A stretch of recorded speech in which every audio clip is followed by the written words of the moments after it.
They said a weak wolf should never stand before a king. They said a girl from a forgotten border territory, no name, no power, no alliances, should never dare to meet the eyes of the most feared alpha in the north. They were wrong. Tonight, in the grandest hall in the kingdom, while hundreds of noble wolves compete for the attention of a king who has never once been impressed, a quiet girl stands against the wall. She doesn't know it yet. She has no idea that her silence, her stillness, the careful way she holds herself apart from all of it, is about to shake an entire throne. Her name is Alara Voss. And tonight, everything changes.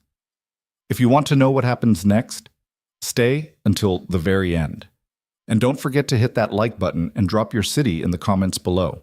I want to know exactly where in the world you're watching from. Let's go. The snow had been falling for 3 days straight by the time the Frost Hollow delegation finally reached Ironvale. Alara Voss pulled her wool cloak tighter against her body and stared up through the carriage window at the castle that rose from the mountain like a wound carved in ice. Ironvale, the seat of the Northern Throne, the place where Alpha Kings had ruled for 6 generations with iron will and iron law, where political marriages were forged like weapons, and where a pack's worth was measured not in the courage of its people, but in the size of its territory and the weight of its gold. She had read about this place in every book she could find. She had studied the architecture, the bloodlines, the treaties, the wars. She had memorized the names of every high alpha and their allegiances going back 2 centuries. She had done all of this not because she believed she would ever stand inside those walls, but because knowledge was the only armor a girl from Frost Hollow could afford. "Stop fidgeting," said Pack Elder Gregor from the seat across from her. He was a broad man, gone thick around the middle in his later years, with a gray-streaked beard that always seemed slightly damp. He had the look of a man perpetually disappointed by the world around him. "You look like a sparrow that flew into a hawk's nest." "I'm not fidgeting," Alara said. "You're doing that thing with your hands." She looked down. She was pressing her fingertips together in sequence, thumb to index, thumb to middle, thumb to ring, a habit she'd developed at 12 years old when she'd first learned how to read the wolf script texts in the Pack archives. It was how she thought. It wasn't nerves, it was concentration. "I'm thinking," she said. "Well, stop thinking and start smiling. You're here to make the Pack look presentable, not to recite history lessons at people." Alara said nothing to that. She turned back to the window. The real truth that Elder Gregor would never say aloud, though everyone in the delegation knew it, was that Frost Hollow Pack had sent Alara because they had almost nothing else to send. Their territory was a narrow strip of frontier land pressed against the northeastern mountain range, battered by winters that lasted 7 months and summers too short to fully recover from them. They had no great warriors to offer, no political marriages of strategic value, no treasure chests to open as gestures of good faith. What they had was Alara, their Pack archivist and the daughter of the late border strategist Kael Voss, a man respected in frontier circles but largely unknown to the central nobility. She was 24 years old, unmated, unremarkable by most of the court's standards, and she had been sent to the Grand Northern Gathering not with any expectation of success, but with the quiet hope that perhaps her presence would keep Frost Hollow's name alive in the memory of someone with the power to protect them. That was all. Just survival. Just one more year of not being forgotten. The carriage rolled through the castle gates, and Alara watched the guards, massive wolves in ceremonial armor, standing rigid as statues. And she thought about the Treaty of 1887 that had established those gate protocols. She thought about the bloodlines carved into the archway stones. She thought about the fact that the current Alpha King, Ryland Draven, had ascended at 22 after his father's sudden death, and had spent the first 3 years of his reign dismantling the corrupt council that had been slowly bleeding the kingdom dry. She knew his history better than most of his own courtiers did. She knew it the way she knew the migration patterns of the frost elk or the geological composition of the Greymount passes. Thoroughly, carefully, without sentiment. What she did not know was what to do with the fact that her heart was beating unusually fast. The grand ballroom of Ironvale Castle was everything the books had described, and somehow more. The ceiling soared 40 feet above a floor of pale stone veined with dark mineral that caught the candlelight and scattered it in cold blue sparks. The walls were hung with enormous tapestries depicting the great wolf battles of the Northern Territories. Wolves rendered in thread so fine that their individual hairs seemed to ripple in the warm air rising from the massive iron fireplaces. Every surface was carved, gilded, deliberate. Every arrangement of flowers and candle and crystal sconce had been placed with the precision of someone who understood that power is performed before it is felt. And the wolves themselves, hundreds of them, filling the space with the low rumble of political conversation, the clink of crystal, the measured laughter of people who knew they were being watched. Elara stood against the far wall, near a tapestry depicting the Battle of the Frozen Vale, and tried to remember that she had meant to remain unnoticed. The other unmated women from powerful packs had arranged themselves in the center of the room like flowers positioned for maximum sunlight. She recognized several of them, daughters of high alphas from the great Central Territories. Women who had been raised from birth to stand exactly this way, in exactly these rooms, wearing exactly this kind of dress. They were confident and beautiful, and they moved through the crowd with the ease of people who had never once doubted their right to be somewhere. Elara's dress was clean, carefully mended at the left sleeve where a seam had split during the journey, and about 7 years behind the current fashion. She had sewn small freshwater pearls along the collar herself, in a pattern she'd found in an old text about Northern court dress. It had seemed clever in her room at Frost Hollow. Here, it seemed like exactly what it was. A border girl trying to approximate something she'd only read about. She studied the room instead of the people. Force of habit. The receiving line was set near the northern end of the hall, beneath an arch carved with the Draven family crest. A wolf's head emerging from a crescent moon, surrounded by the old script words that translated, roughly, as strength from stillness. The Alpha King had not yet appeared. The receiving line was technically for tomorrow's formal presentations, but it had already begun informally, packs maneuvering for early audience time, trying to secure advantage before the official proceedings started. Elara had no intention of joining that line. Her plan, such as it was, involved observing the first evening, making careful note of which alliances were being signaled by proximity and conversation, and then presenting herself to Elder Gregor tomorrow morning with a strategic assessment of the political landscape that might help Frost Hollow navigate the next 2 days more effectively. It was not a glamorous plan. It was the only one she had. "You look like you're mapping the room." She turned. A young woman stood beside her, perhaps a year or two younger than Elara, with the dark coloring of the southern border packs, and an expression that managed to be both amused and sympathetic simultaneously. She wore a dress the color of deep water, simpler than most in the room, and she carried a glass of something clear that she had apparently not touched. "I am mapping the room," Elara said, because there was no point in pretending otherwise. The woman let out a short, genuine laugh. "I'm Senna, Deepwater Hold." "Elara, Frost Hollow." Senna raised her eyebrows slightly, not unkindly, just acknowledging the geography. Deepwater Hold was a modest pack by Central standards, but far better positioned than Frost Hollow. "First time?" "Yes." "Don't let them see you doing the room mapping thing when the king arrives. It makes you look calculating." "I am calculating." "Yes, but the trick is to look like you're merely observant." Senna glanced across the room toward the receiving arch. "He's going to come through those doors in about 20 minutes. The way the ceremony master is hovering near the entrance, that's the tell. He does that exactly 20 minutes before." Elara looked. The ceremony master, a thin, silver-haired wolf in formal black, was indeed positioned near the far entrance with the particular stillness of someone waiting for a cue. She had noticed him but hadn't parsed the significance. "How do you know about the 20-minute thing?" "My older sister came 5 years ago. She took very detailed notes." Senna paused. "She didn't find a match either, but she came home with excellent intelligence." There was something in the way she said it, dry and fond and slightly sad, that Elara recognized. The particular humor of people who have learned to extract something useful from disappointment. "Smart woman," Elara said. "She would like you." Ryland Draven entered the room like weather. There was no other way to describe it. One moment, the ballroom had the ordinary density of a large, formal gathering. Noise, light, movement, the particular social warmth of bodies and conversation filling space. And then the doors opened, and something shifted in the air, some elemental quality that made every head in the room turn without being told to, made the conversations die mid-sentence, made the carefully positioned beautiful women in the center of the room straighten almost imperceptibly. He was not the tallest man in the room. He was not the most visually striking in the obvious, arranged way of men who know they are being looked at.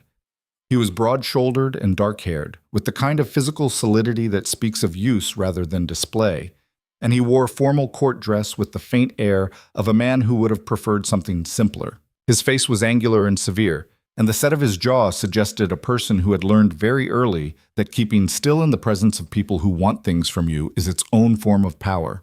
He was 28 years old. He had been running the Northern Territories since he was 22.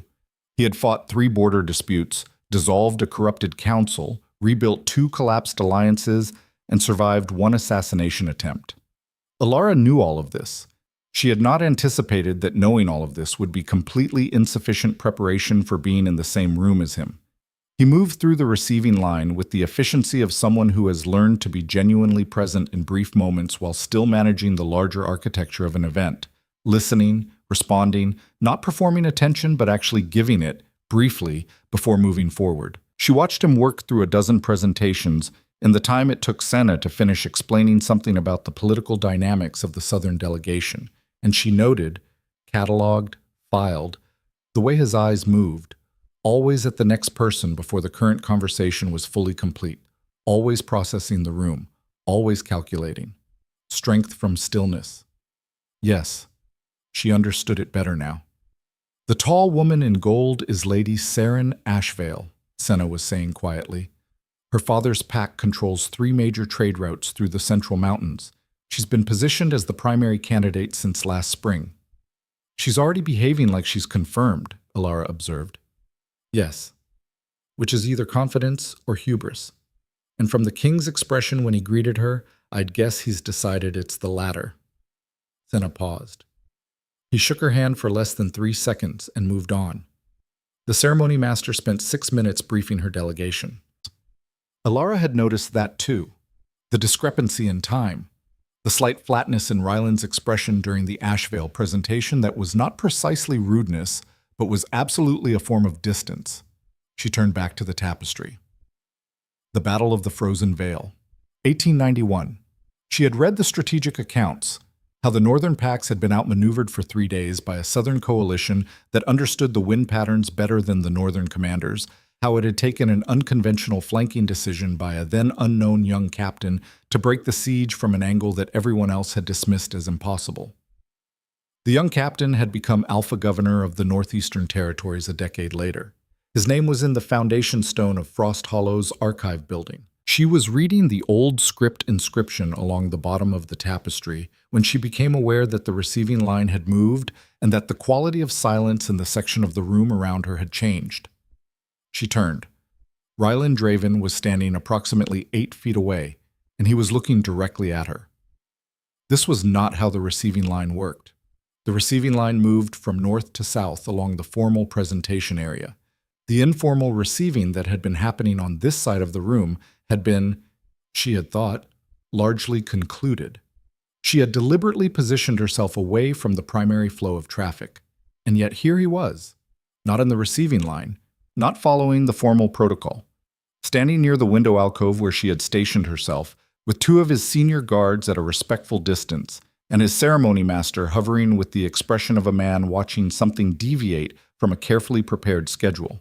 He was looking at her the way she had been looking at the tapestry, with attention, with the sense of something being read. "You've been standing here since the beginning of the evening," he said. It was not an accusation. It was an observation delivered in a voice that was lower and more deliberate than she had expected, given his age. A voice that had learned to carry weight without volume. "Most people move." "I was reading," Alara said. Her own voice came out steadier than she'd expected. "The inscription along the base of the Frozen Vale tapestry. It's Old Northern script, and the translation in most of the history texts gets the third phrase slightly wrong. A pause. Something in his expression shifted, so slightly that she might have imagined it, except that she was very good at reading very small changes in things. What do most texts say it means? He asked. They translate it as, victory comes to the patient, which sounds like a proverb and is therefore forgettable. And what does it actually say? The one who waits understands what the one who charges has already forgotten. She paused. It's a different claim, not about patience as virtue, but about intelligence as advantage. The distinction matters tactically. The silence that followed was perhaps 4 seconds long. She was counting. Who are you? He said. Elara Voss. Frost Hollow Pack. She kept her hands still, deliberately, with effort. I'm your pack archivist. Or rather, Frost Hollow's archivist. I was sent to represent our delegation at the gathering. Frost Hollow. His eyes moved briefly in the way that indicated internal reference.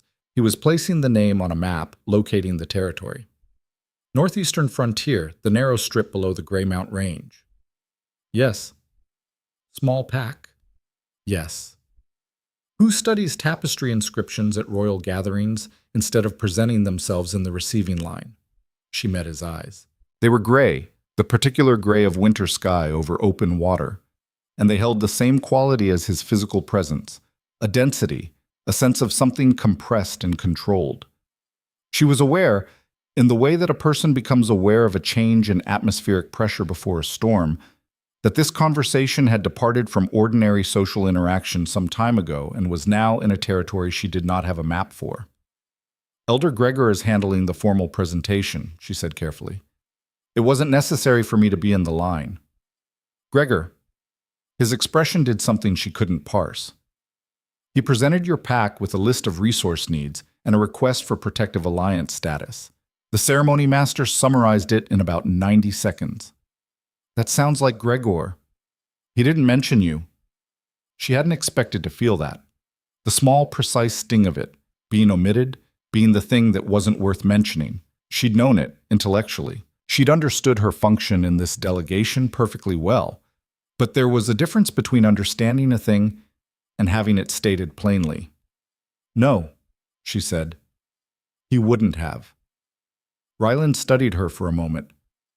You corrected a translation error in a tapestry inscription that's been wrong in the history books for 60 years, he said. That suggests you've studied the Northern Archives seriously. I've read everything available to me, yes. Why? It was such a simple question. She found herself briefly at a loss, not because she didn't have an answer, but because she had never been asked it before, but not like this, not as a genuine inquiry. Because Frost Hollow is a border pack, she said finally. We don't have territory or gold or strong military alliances. What we have is position. We sit at the gateway to the northeastern passes, and we have 300 years of accumulated knowledge about those passes, the weather patterns, the wildlife migration routes, the old track networks that predate the current road system. That knowledge is only valuable if someone with power understands why it matters. She paused. So I learned how power works in this kingdom. I learned who has held it, and how and what decisions they made, and what the consequences were. I read the archives because knowing things is the only leverage a small border pack possesses. She stopped, aware that she had said significantly more than she'd intended. Ryland Draven looked at her, and she had the uncomfortable sensation of being seen with a clarity she hadn't prepared for. That is the most honest thing anyone has said to me in this building in 3 days, he said. Before she could respond to that, the ceremony master stepped forward with an expression of barely suppressed professional anguish. Your Grace, the Eastern delegation is, tell them I'll be with them shortly.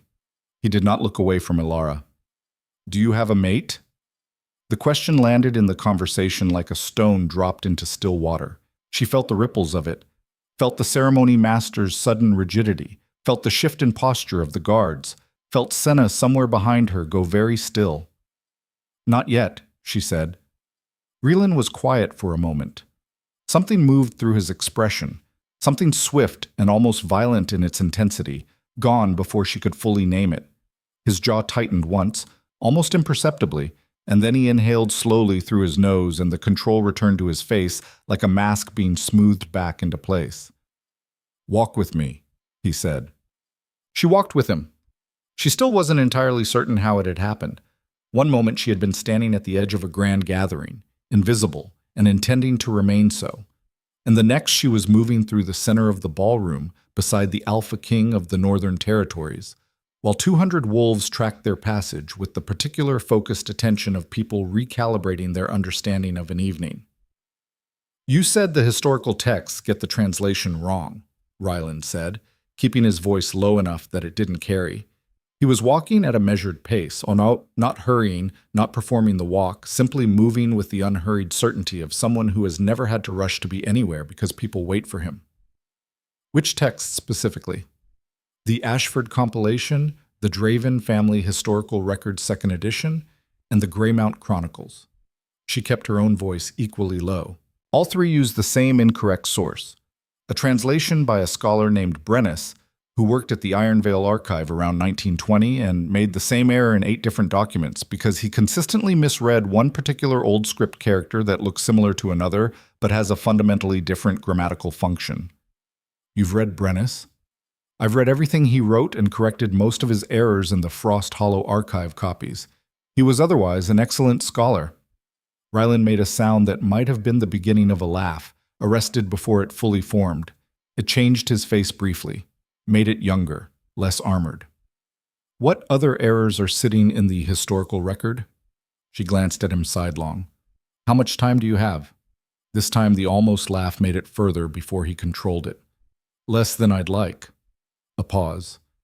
"There's a council session tomorrow afternoon about the Northeastern Trade Corridor. The proposal on the table would reroute the primary goods transport away from the mountain passes toward the coastal road." Alara's hands went still. She had started the sequence without realizing it. Thumb to index, thumb to middle. She stopped. "The coastal road floods 3 times a year at minimum. The Greymount passes are passable 11 months out of 12, and they serve 4 times the number of settlements that the coastal route does." She kept her voice very even.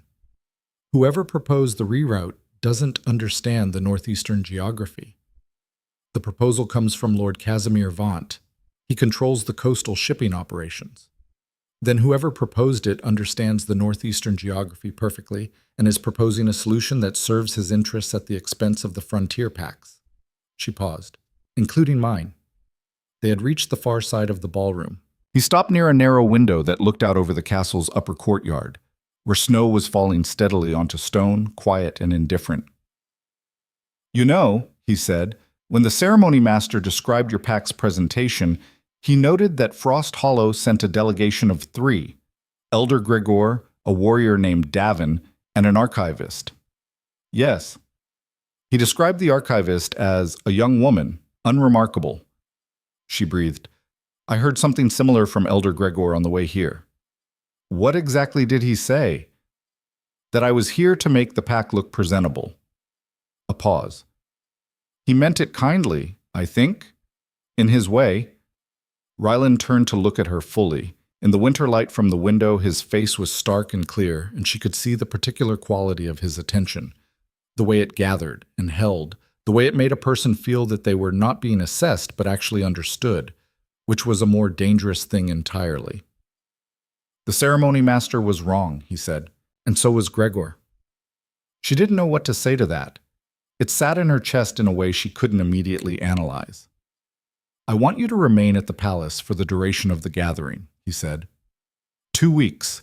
There are going to be council sessions on the northeastern corridors, the frontier pack alliances, and the border dispute resolution protocols. I want your assessment on all of them." The words took a moment to resolve into meaning. "Your Grace?" "Rylan.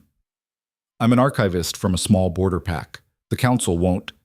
The council doesn't decide who I consult." His voice was even, but there was something underneath it. Not threat, but the particular tone of a person stating a fact about the nature of gravity.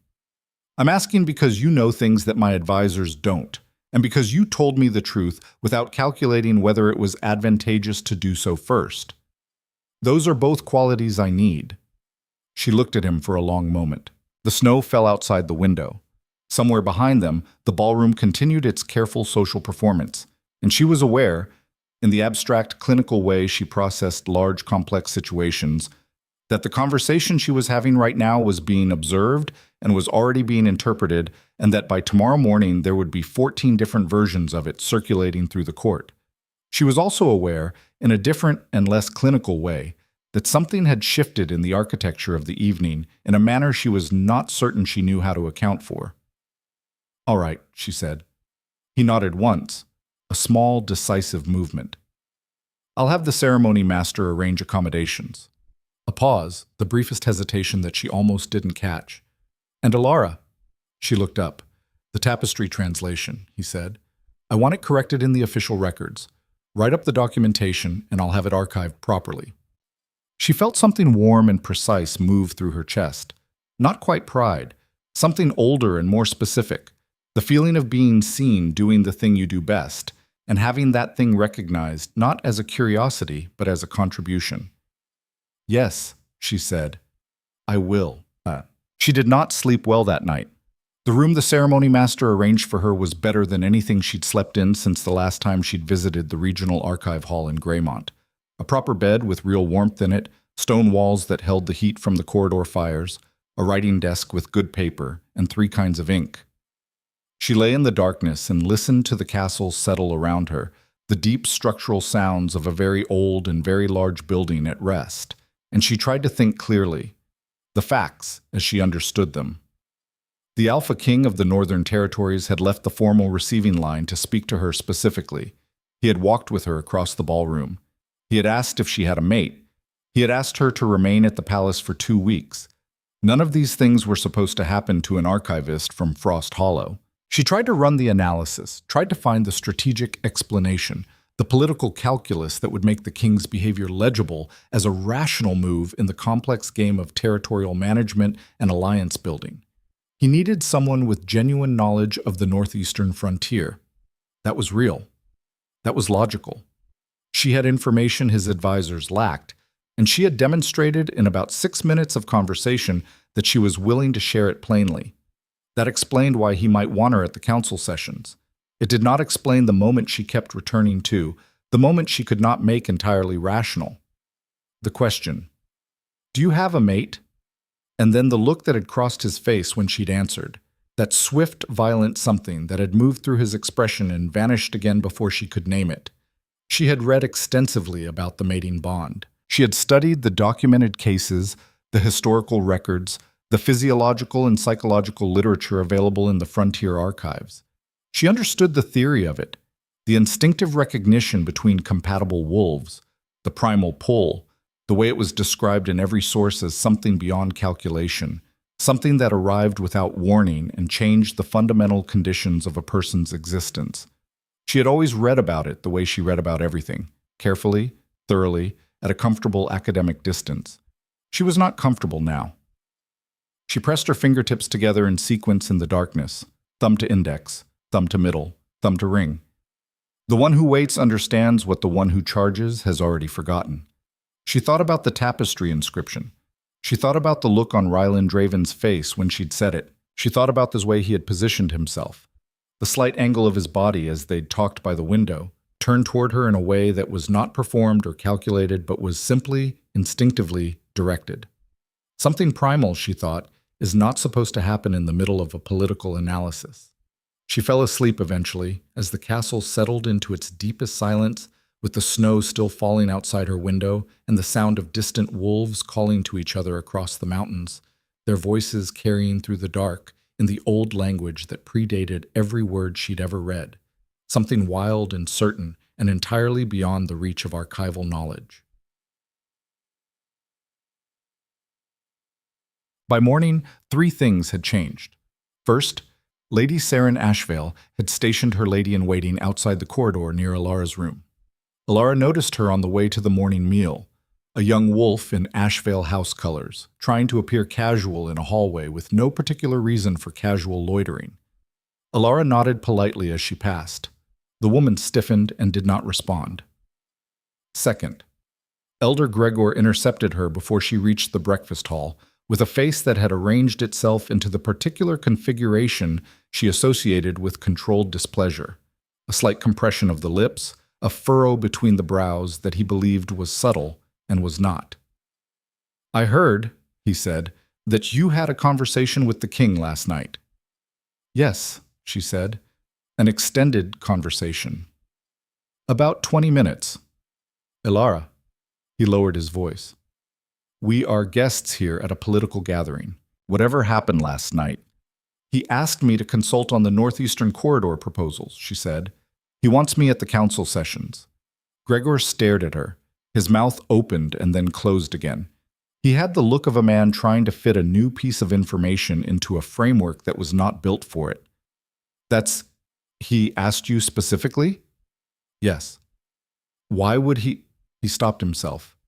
She could see him revising, recalculating, the slow machinery of a man who had always understood the world in terms of status and leverage, trying to find the place where an archivist from Frost Hollow fit into those categories. "You're sure he wasn't simply being polite?" "He told me the ceremony master had described me as unremarkable and said he was wrong." She paused. "He didn't seem like a man who makes polite gestures." A longer silence. Gregor looked at her with an expression that was doing several things at once. There was the displeasure, yes, and the confusion, but underneath them both was something she recognized as a form of fear. Not of her, but of circumstances that had moved outside his control. "Be careful," he said finally. "This court is not Frost Hollow. People here play long games." "I know," she said. "I've studied them." Third. When she reached the breakfast hall, she found a place set at the council table. Not the lower table where visiting delegates were seated, but the council table between two senior advisors with the name card in front of it reading EVOS, Frontier Consultation in the Ceremony Master's Precise Formal Script. She stood and looked at it for a moment. Senna appeared at her shoulder, materializing from somewhere with a cup of something hot and an expression of controlled delight. "Well," she said, "that's not nothing." "No," Ilara agreed. "It's not nothing." She sat down. Across the hall, she was aware without looking that Ryland Draven had entered through the main doors. She was aware of the change in the room's texture, the same atmospheric shift she'd felt the night before. She kept her eyes on the place card in front of her and reached for the ink and paper she'd brought out of habit. She had a lot of work to do. The council session was in 4 hours. She picked up her pen and began to write. The morning passed in a kind of controlled intensity that felt, to Ilara, more natural than the social performance of the evening before.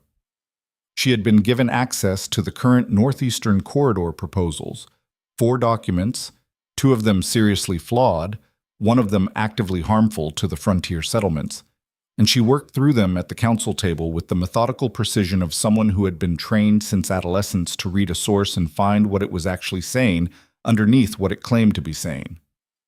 Lord Casimir Vaunt's coastal rerouting proposal was the worst. She annotated it in the margins with small, dense script, cross-referencing the geography against her memory of the Frost Hollow territorial maps, noting every point where the proposal's claims about transit times and flood risk diverged from recorded historical data. By the time the other council members began filtering in for the midday meal, she had filled 2 pages with notes and had a clear picture of exactly what the proposal was trying to accomplish and why. "You've been here since dawn," said a voice. She looked up. The man who had spoken was tall, silver-haired, with the deliberate posture of someone who had spent decades making stillness look authoritative. She recognized him from the descriptions in the archives, Counselor Heron Mace, Senior Advisor for Territorial Affairs, the most influential of Ryland's permanent council members, known for political acuity and a deep skepticism of anything that had not been established through the traditional structures of pack hierarchy. "Yes," she said, "I wanted to review the proposals before the session." He looked at her papers. At her papers again. "You're the Frost Hollow archivist." "Yes." "His Grace has asked me to ensure you're included in this afternoon's council session." His voice was entirely neutral, which was its own kind of statement.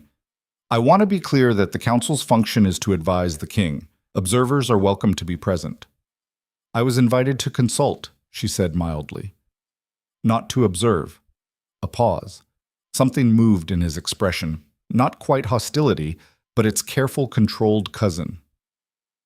The Northeastern Corridor policies affect relationships with 14 territorial pacts. They represent decades of diplomatic framework. I know, she said. I've read the original treaty documentation, the renegotiation records from 1940, the Border Commission reports from 1967, and the current policy proposals. She held up Vance's document. This one is using false flood data to justify a rerouting that would economically isolate 7 frontier settlements and give Lord Vance shipping operations a monopoly on northeastern goods transport. She set it down. I thought it would be useful for the council to have that context. Heron Mace looked at her for a long moment, with the expression of a man updating his assessment of a situation. The session begins at the second hour of the afternoon, he said. I'll be there, she said. He left. She turned back to her papers. Through the tall windows of the hall, snow was still falling over Iron Vale. Quieter now, the deep, slow fall of a storm settling in rather than arriving. She thought about Frost Hollow, about the narrow strip of land below the Greymount passes, about the 300 families who lived there through 7-month winters, on the strength of their accumulated knowledge and the hope that someone somewhere with power would eventually understand why that knowledge mattered. She picked up her pen. She had 2 hours before the session. She used all of them. The council chamber was not what she'd expected. She had imagined something grander, high ceilings, elaborate ornamentation, the visual language of power arranged for maximum effect. Instead, it was a long, relatively plain room with a heavy oak table, functional chairs, and maps. Many maps. The walls were covered with them. Territorial maps, topographical surveys, trade route diagrams, border commission charts, and they had the look of things that were actually used rather than displayed. There were notes pinned to several of them, corrections in different inks.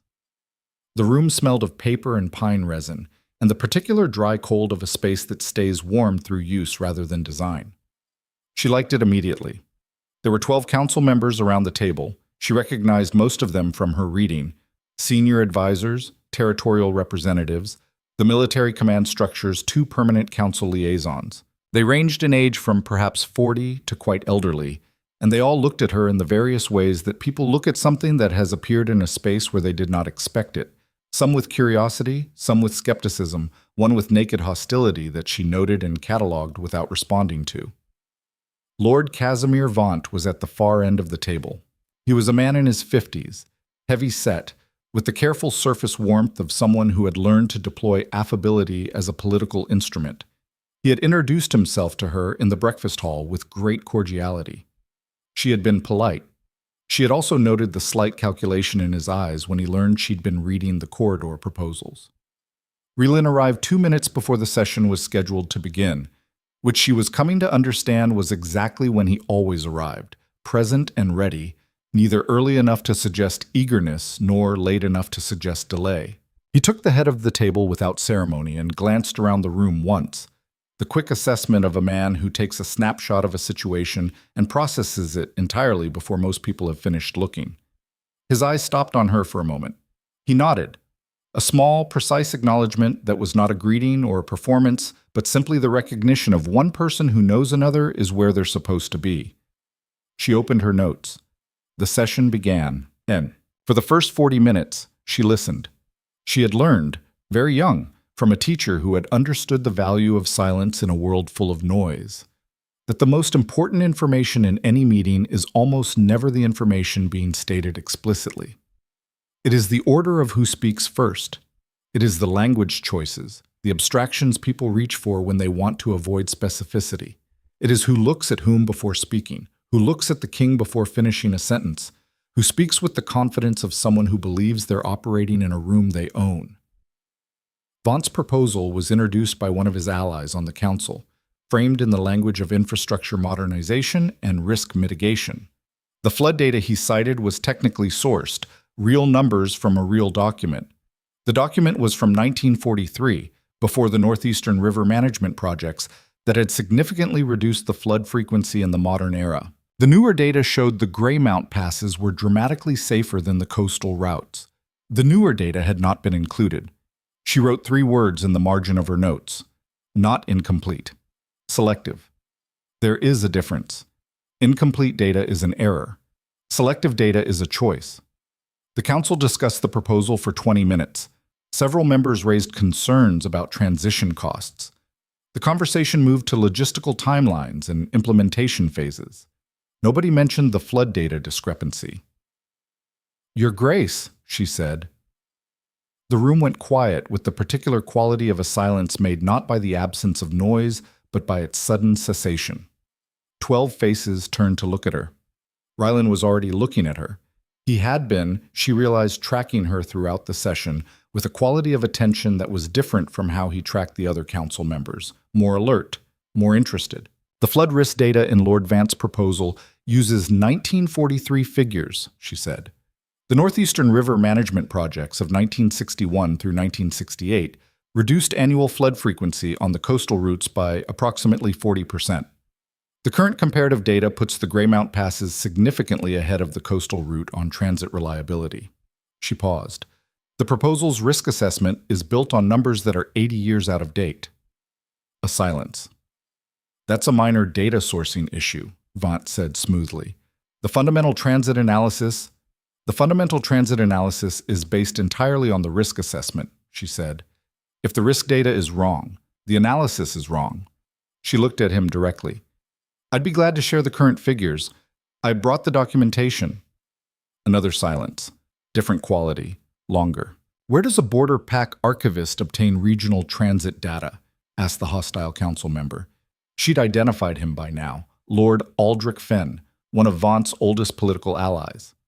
"Frost Hollow is positioned at the mouth of the primary Greymount Pass," she said. "We have 300 years of transit records. Every trader, every military convoy, every weather event that has affected the Northeastern Corridor has been documented by my pack." A pause. "We have more reliable data on those passes than any other source in the kingdom. That is, in fact, why Elder Gregor sent me here." That was not precisely why Elder Gregor had sent her here, but it was true. Heron Mace, at the middle of the table, made a sound that was not quite a word, a low, considering sound that she had come to recognize in the 40 minutes of observation she'd conducted on him, as what he did when his assessment of a situation had just changed. "I'd like to see that documentation," Rylan said. She placed it on the table. Rylan's aide carried it to the head. He read for approximately 90 seconds, the focused, rapid reading of a person who is very good at extracting essential information quickly. And then he looked up. "Tabled for revision," he said. "We'll reconvene on the corridor proposal after the Frost Hollow data has been reviewed and incorporated." Vance's expression did not change. He was too practiced for that. But his hand, resting on the table, pressed flat. A slight, involuntary increase in pressure that she recognized as the physical tell of someone absorbing an unwelcome outcome. The session moved to its next item. Under the table where no one could see, Alara pressed her fingertips together. Thumb to index, thumb to middle, thumb to ring. The one who waits understands what the one who charges has already forgotten. She turned to the next page of her notes and kept listening. But after the session ended and the other council members had filed out, some nodding to her, one or two with the careful courtesy of people recalibrating their position, Fenn and Vant conspicuously not acknowledging her. She stayed to organize her papers. She was nearly done when she became aware that Rylan was still in the room. She looked up. He was standing near one of the wall maps, the large Northeastern Territorial Survey, with his arms crossed and the quiet, looking at something he is still working out expression she was beginning to recognize. "You knew about the data discrepancy before the session started," he said. It was not a question. "Yes." "You waited 40 minutes to mention it." "I needed to understand the structure of the argument first," she said. "What they were trying to accomplish, and how. If I'd challenged the data immediately, it would have looked like a reflexive objection from an outsider. By waiting until the proposal had been fully articulated, I could show exactly where the discrepancy mattered to the actual analysis." He turned from the map, looked at her with that gathering quality of attention. That's a sophisticated approach for someone who's never been in a council session. I've read transcripts of about 200 council sessions from the Northern Historical Archive, she said, in various kingdoms and territories going back to the 1700s. A pause. The political dynamics don't change very much. The forms vary. The underlying structures are consistent. Reading about something is not the same as doing it. No, but it's better preparation than nothing. She gathered her papers. Did I do something wrong? He was quiet for a moment. No, he said. You did everything right. Another pause, and in the pause she heard something. Not quite reluctance, not quite restraint, but the sound of a person measuring their words carefully. Vaunt is going to move against you. I know. He has allies on the council and connections to 3 of the larger territorial pacts. He will not take this quietly. I know that too. She met his eyes. Is that a warning, or are you asking me to be careful? Both, she nodded. I'll be careful. She picked up her papers. I'm also going to attend tomorrow's session on the Border Alliance restructuring. The proposal on the table disadvantages every frontier pack below the Greymount Range. I have data on that too. The something that moved across his face was different this time. Less controlled, less quickly suppressed. It had warmth in it. It had a quality she couldn't precisely name, something between admiration and something older and less rational. Yes, he said. Come to tomorrow's session. She walked toward the door. Elara. She stopped, turned. He was still standing by the northeastern map, and in the winter light from the high windows he looked, for just a moment, less like the Alpha King of the Northern Territories and more like a man standing still in a large room, watching someone walk away from him with the expression of a person very carefully not running after them. Thank you, he said, for the tapestry translation too. She felt the warmth again, the particular precision of being seen doing what she did best. The record needed correcting, she said.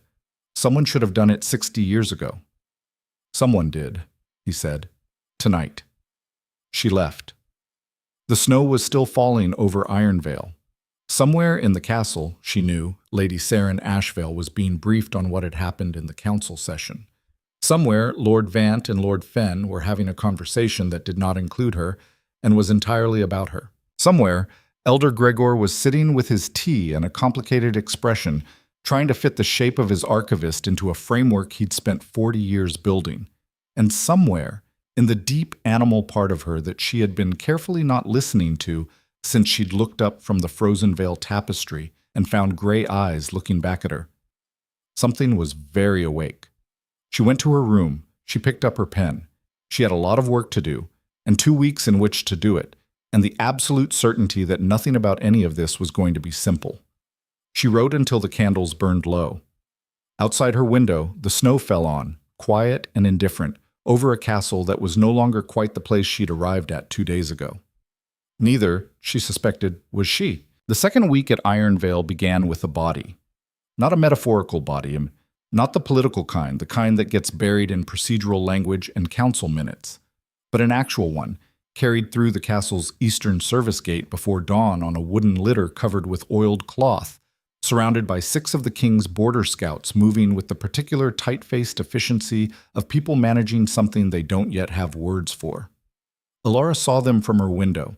She had been awake already, as she had been most mornings since her arrival, sitting at the writing desk with her papers and the pale pre-dawn light that came off the snow and made the page almost bright enough to read without a candle. She had heard the gate mechanisms, the distinctive 3-beat sequence of the Eastern service entry, which she'd learned on her 3rd day because she'd made a point of learning the sounds of the castle the same way she'd learned the sounds of Frost Hollow's infrastructure. Because knowing where things came from and went to was a form of knowledge that most people overlooked, and she'd looked up in time to see the litter moving across the lower courtyard. She was dressed and in the corridor 4 minutes later. The castle was not silent at that hour, but it was quieter. The daytime's layered political noise reduced to its structural minimum.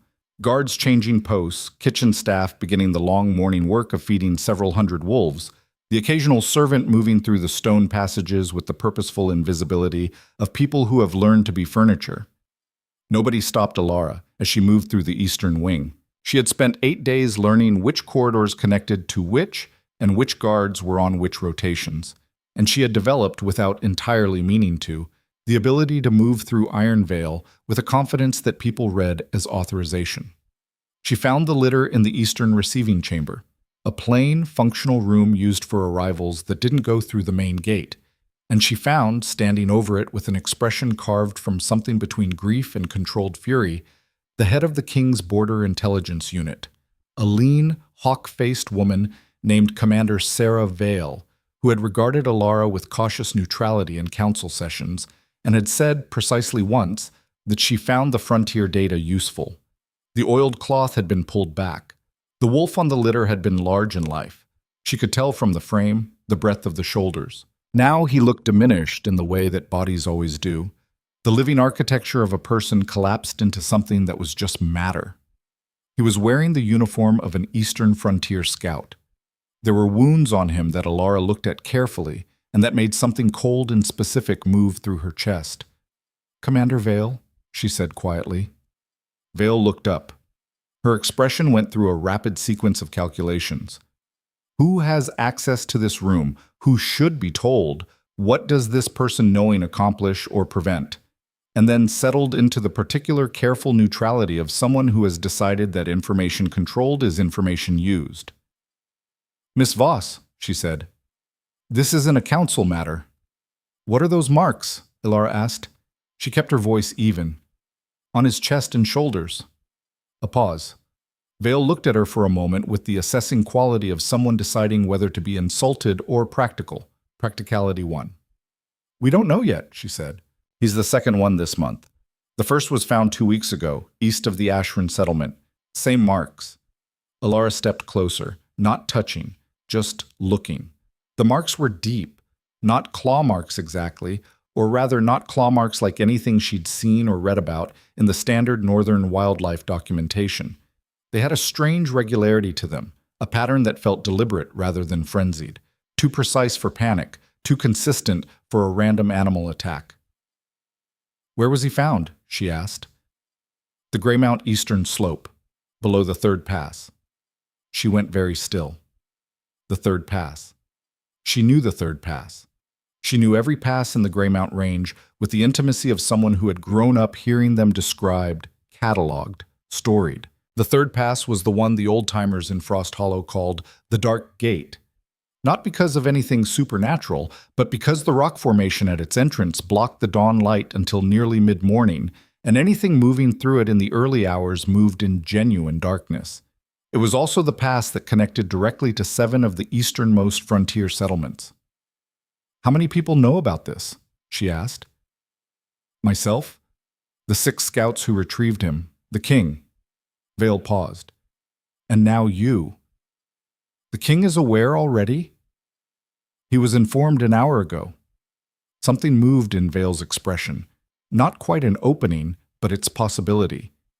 "He asked me to compile a preliminary report for the morning briefing. I don't have enough to give him yet."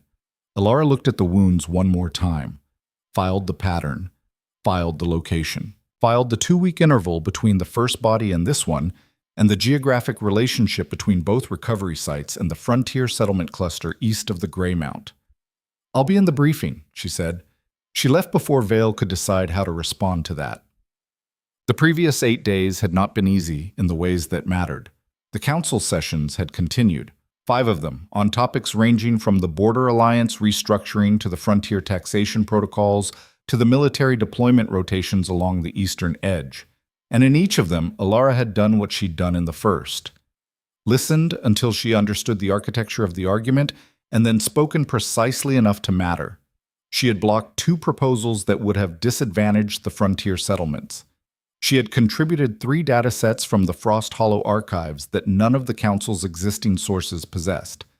She had, in the practical, measurable terms of what had been decided and not decided in those rooms, made herself useful in ways that were difficult to dismiss. This had not made her popular. Lord Vaunt had not challenged her openly again after the first session. He was too experienced for direct confrontation when the king was present. What he had done was quieter and more sustained. Small exclusions, corridor conversations that stopped when she approached. The particular form of social architecture that powerful people use when they want to diminish someone without leaving fingerprints. His ally Lord Fenn had taken to referring to her in council as the border consultant, with an inflection that made the phrase feel like a diminishment, a reminder of what she was and wasn't. One of the junior council members had asked her, with careful politeness, whether she'd had any formal training in territorial law. No, she'd said, just the texts. The junior council member had smiled in the way that people smile when they believe they've identified a ceiling. Outside the council sessions, the court had its own mechanisms of pressure. She was seated at the lower table for 3 consecutive formal dinners before Rylan redirected his ceremony master to move her place card, a correction the ceremony master had implemented with the professional neutrality of someone who had learned that the king's spatial preferences were not for discussion. Lady Saren Ashvale had spoken to her once, briefly, at a social gathering on the 5th day, a conversation that had the surface texture of courtesy and the internal structure of a threat assessment. Saren was not cruel. She was something more sophisticated than that. She was precise, and she had identified Alara as a variable in a calculation she'd been running for years, and she was trying to determine the variable's actual weight. Alara had been honest with her, which she suspected was not what Saren had expected. "I didn't come here for this," she'd said, when Saren's questions had become pointed enough to warrant directness. "I came to represent my pack and consult on frontier policy. Whatever else is happening, I didn't intend it, and I'm not managing it." Saren had looked at her with those cool, appraising eyes. "Intention doesn't determine consequence," she'd said. "No," Alara had agreed. "It doesn't." It was the most honest exchange she'd had with anyone in the court outside of Rylan and Senna, and it had not made things easier, but it had made them cleaner. She knew where she stood with Saren now. That was worth something. What was harder to define, harder to file and categorize and keep at the appropriate analytical distance, was what was happening with Rylan. They had talked every day. Not always long, not always in formal settings. Sometimes it was 10 minutes in the corridor outside the council chamber. Sometimes it was a walk along the castle's interior gallery where the wall maps lived. Sometimes it was a conversation that began as something practical and became something else without either of them deciding to make it something else. He asked her questions with the specificity of someone who actually wanted the answers, about Frost Hollow, about the frontier culture, about what it was like to grow up in a border pack where winters lasted 7 months and the nearest city was 4 days' travel. She answered with the honesty that had apparently become her default mode in his presence, which continued to surprise her in retrospect, even when it didn't surprise her in the moment. He told her things too, not everything. He was not a man who operated without boundaries, and she respected that in the way she respected any structural integrity, but more than she'd expected. He talked about the 3 years after his father's death, the shape of what he'd found when he'd taken the throne, the council that had been quietly selling territorial access rights for personal gain, the border alliances that had been neglected until they were fraying, the specific and exhausting work of rebuilding trust with packs who had learned to expect betrayal. He talked about it the way a person talks about something they've processed enough to no longer be wounded by it, but not so long ago that the processing wasn't still visible in the precision of their language. On the 7th day in the map gallery at the end of the afternoon, after a session that had been particularly brutal, Fenn had spent 40 minutes questioning the validity of the Frost Hollow data sources in terms that were technically about methodology and were functionally about whether someone like her had the standing to be in the room. Rylan had said, without preamble. "You're doing better than most people would." She had been standing at the northeastern territorial map, and she hadn't turned around. Doing better at what specifically? Being systematically underestimated by people with more power than you and not letting it change how you think. She had turned around then. He was leaning against the opposite wall, arms crossed, with the look he sometimes had when he'd been observing her for longer than she'd realized. "It's not that I don't feel it," she said. "I do feel it. I know. I learned early that the feeling and the response don't have to be the same thing. Feeling dismissed doesn't mean you have to act dismissed." He'd looked at her for a moment with an expression she still didn't have a name for. Something that was attention and something that was older than attention, something that moved in the room between them with the particular weight of things that haven't been said yet but are accumulating. "No," he'd said quietly. "It doesn't." Then his ceremony master had appeared in the gallery doorway with the expression of a man trying to rescue an evening from itself. And Rylan had straightened and the moment had resolved back into its ordinary shape, and she had gone back to her papers and spent the next 3 hours very deliberately not thinking about it. She was still very deliberately not thinking about it on the morning of the 9th day, walking briskly toward the king's morning briefing room with the information about the body from the eastern slope organized in her mind with the careful efficiency of someone who has learned to put things in their proper place. The briefing room was small and deliberately functional. Round table, 8 chairs, no ornamentation except the maps, which were everywhere and which were clearly actually used, marked and annotated in at least 3 different hands. Rylan was already there when she arrived, along with Commander Vale, the military liaison General Orin Tarse, and Heron Mace, who had evolved over 8 days from cold skepticism to something she'd describe as watchful neutrality, which was its own form of progress. There was no place card for her at this table. She sat down anyway, at the open chair between Vale and the wall map, and if anyone was going to object, they were going to have to do so explicitly, which nobody did.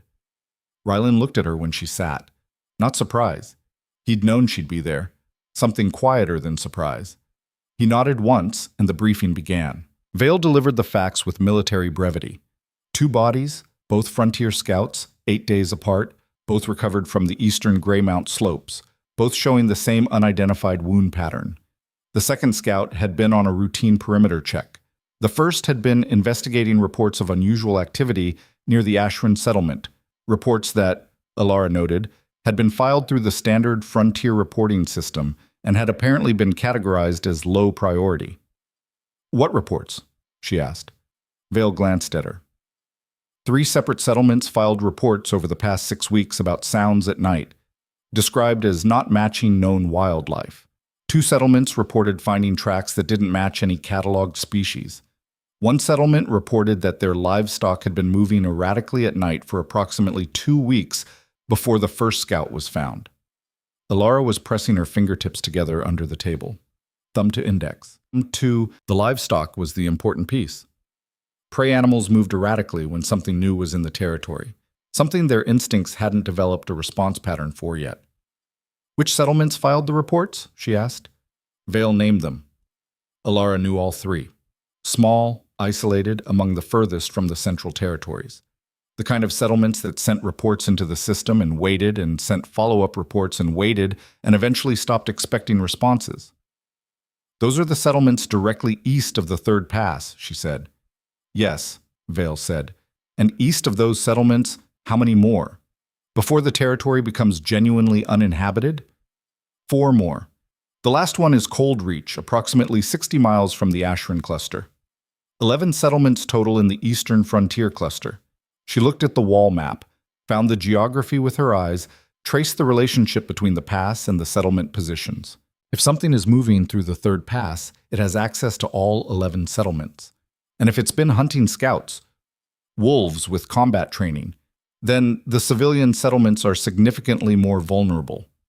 The room was quiet. General Tarse cleared his throat. He was a compact, direct man in his late 50s who had spent 30 years in the northern military and had the professional comfort of someone who had seen most things and had developed a methodology for most things. "We don't yet know the nature of the threat. The wound patterns are unusual but not necessarily indicative of..." "The wound patterns have a regularity that suggests coordinated attack behavior," Alara said. "That's not typical of individual predators. That's pack behavior, or something functionally equivalent to pack behavior." She paused. "If whatever is producing those wounds is operating in coordinated groups, and it's been in the eastern frontier for 6 weeks without being identified, it has probably already established territory in the pass corridor." Tarse looked at her with the expression of a man revising his expectations. "That's a significant extrapolation from limited data."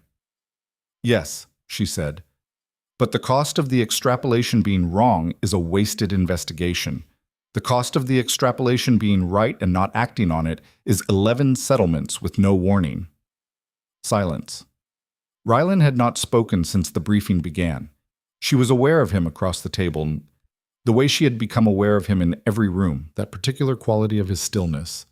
and she turned to look at him now and found him looking back with the expression that meant he had already reached a conclusion and was waiting to see if the conversation around him would reach the same place. "I want a scout team in the eastern corridor by tomorrow," he said.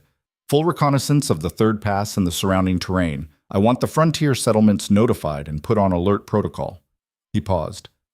"Commander Vale, coordinate with Alara on the settlement geography. She knows those passes."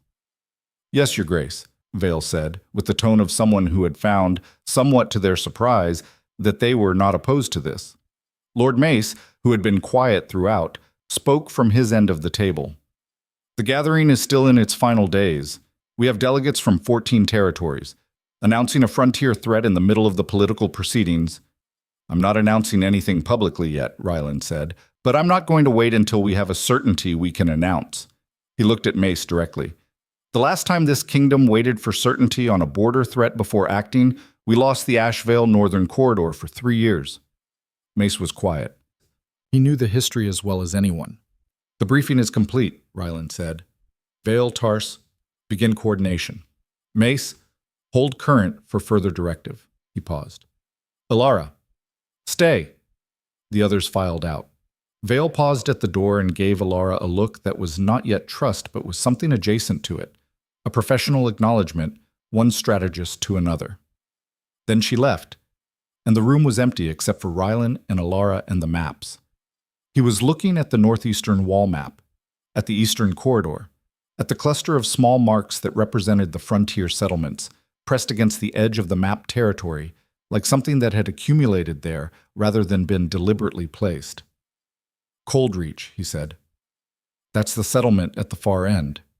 "Yes." "How many people?" "Last census I have access to. About 40 families. Approximately 200 individuals." She paused. "It's been 3 years since the census. Could be slightly more or less. Or it's the most isolated." "Yes." She looked at the map with him. "It's also the one with the most complete historical records of past activity. The founding family has been there for 6 generations. They've kept continuous records of everything that's moved through the eastern approach.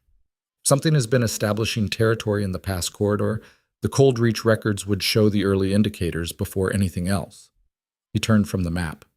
"You know these settlements. I know their histories. I know some of their people. Not personally, but through the Pack archive networks. Frost Hollow has exchanged records with most of the eastern cluster settlements for decades." She paused. "They're not abstractions to me. They're people I have a form of relationship with, even if we've never met." He looked at her. Something moved in his expression that she was getting slightly better at reading, though it still didn't resolve cleanly into anything she had a category for. "When I was 18, he said, "before my father died, I went on a frontier tour. The standard kind. The king's heir visiting the outlying territories, shaking hands, looking significant. We went through the western and central frontier. We didn't go east." A pause.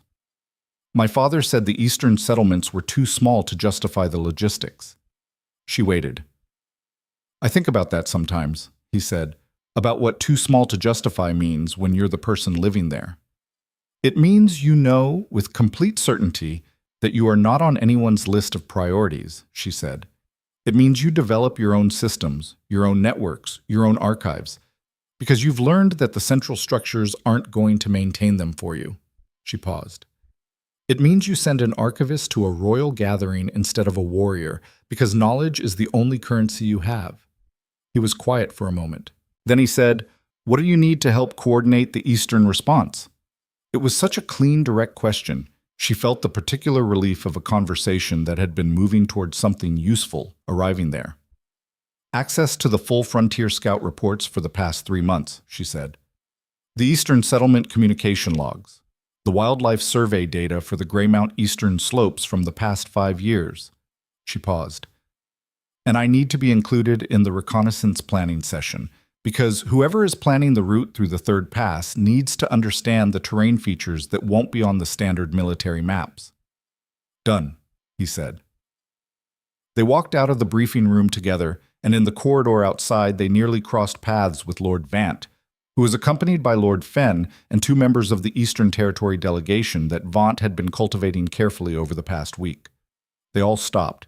The corridor was wide enough for two parties to pass without incident, and narrow enough that the moment of recognition was unavoidable. Vaunt looked at her, at Rylan, at the door they'd just come through. His expression did what his expression always did, maintained its surface warmth over an internal calculation that she'd learned to read in the set of his eyes rather than the arrangement of his features. "Your Grace," Vant said, inclining his head, "I hope to speak with you about the Eastern Territory grain protocols. The harvest projections are behind schedule, and I believe—" "Mace has the grain protocol files," Ryland said pleasantly. "Set a meeting through his office." He didn't slow down. "Good morning, Casimir." They passed. Alara kept her eyes forward and her pace steady. She felt Vaunt's gaze on her back as they moved down the corridor. Not quite hostile, not quite calculating, but a combination of both that had its own specific texture, like pressure applied without contact. Around the corner, out of sight, Senna materialized from a doorway with 2 cups of something hot and an expression of concentrated amusement. "That," she said, handing Alara a cup, "was a move." "It was a corridor," Alara said. "In politics, corridors are moves." Senna fell into step beside her. Vaunt's been trying to get a private session with Rylan for 4 days. He just watched the woman he's been trying to sideline walk out of a private briefing room with the king at 7 in the morning.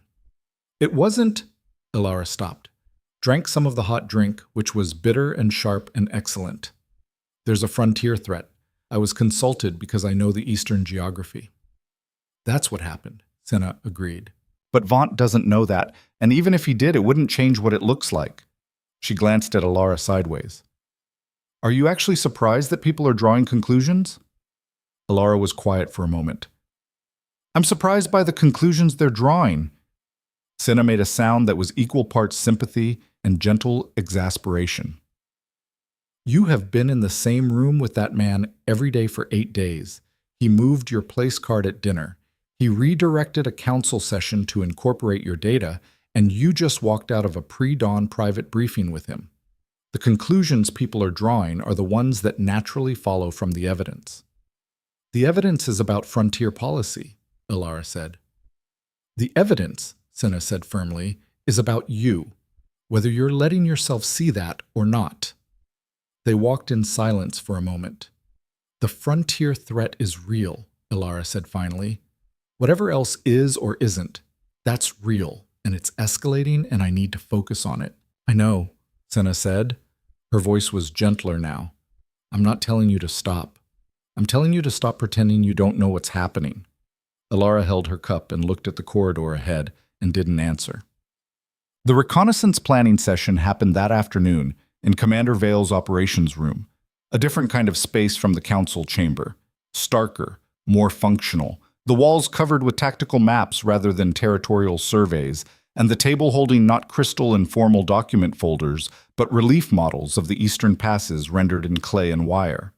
Vale ran the session with military precision. Tarse contributed the tactical framework. Alara contributed the geography that wasn't on the maps. She knew which parts of the third pass had exposed ledge systems that created acoustic amplification, places where sound carried unpredictably, and scouts could be heard coming before they arrived.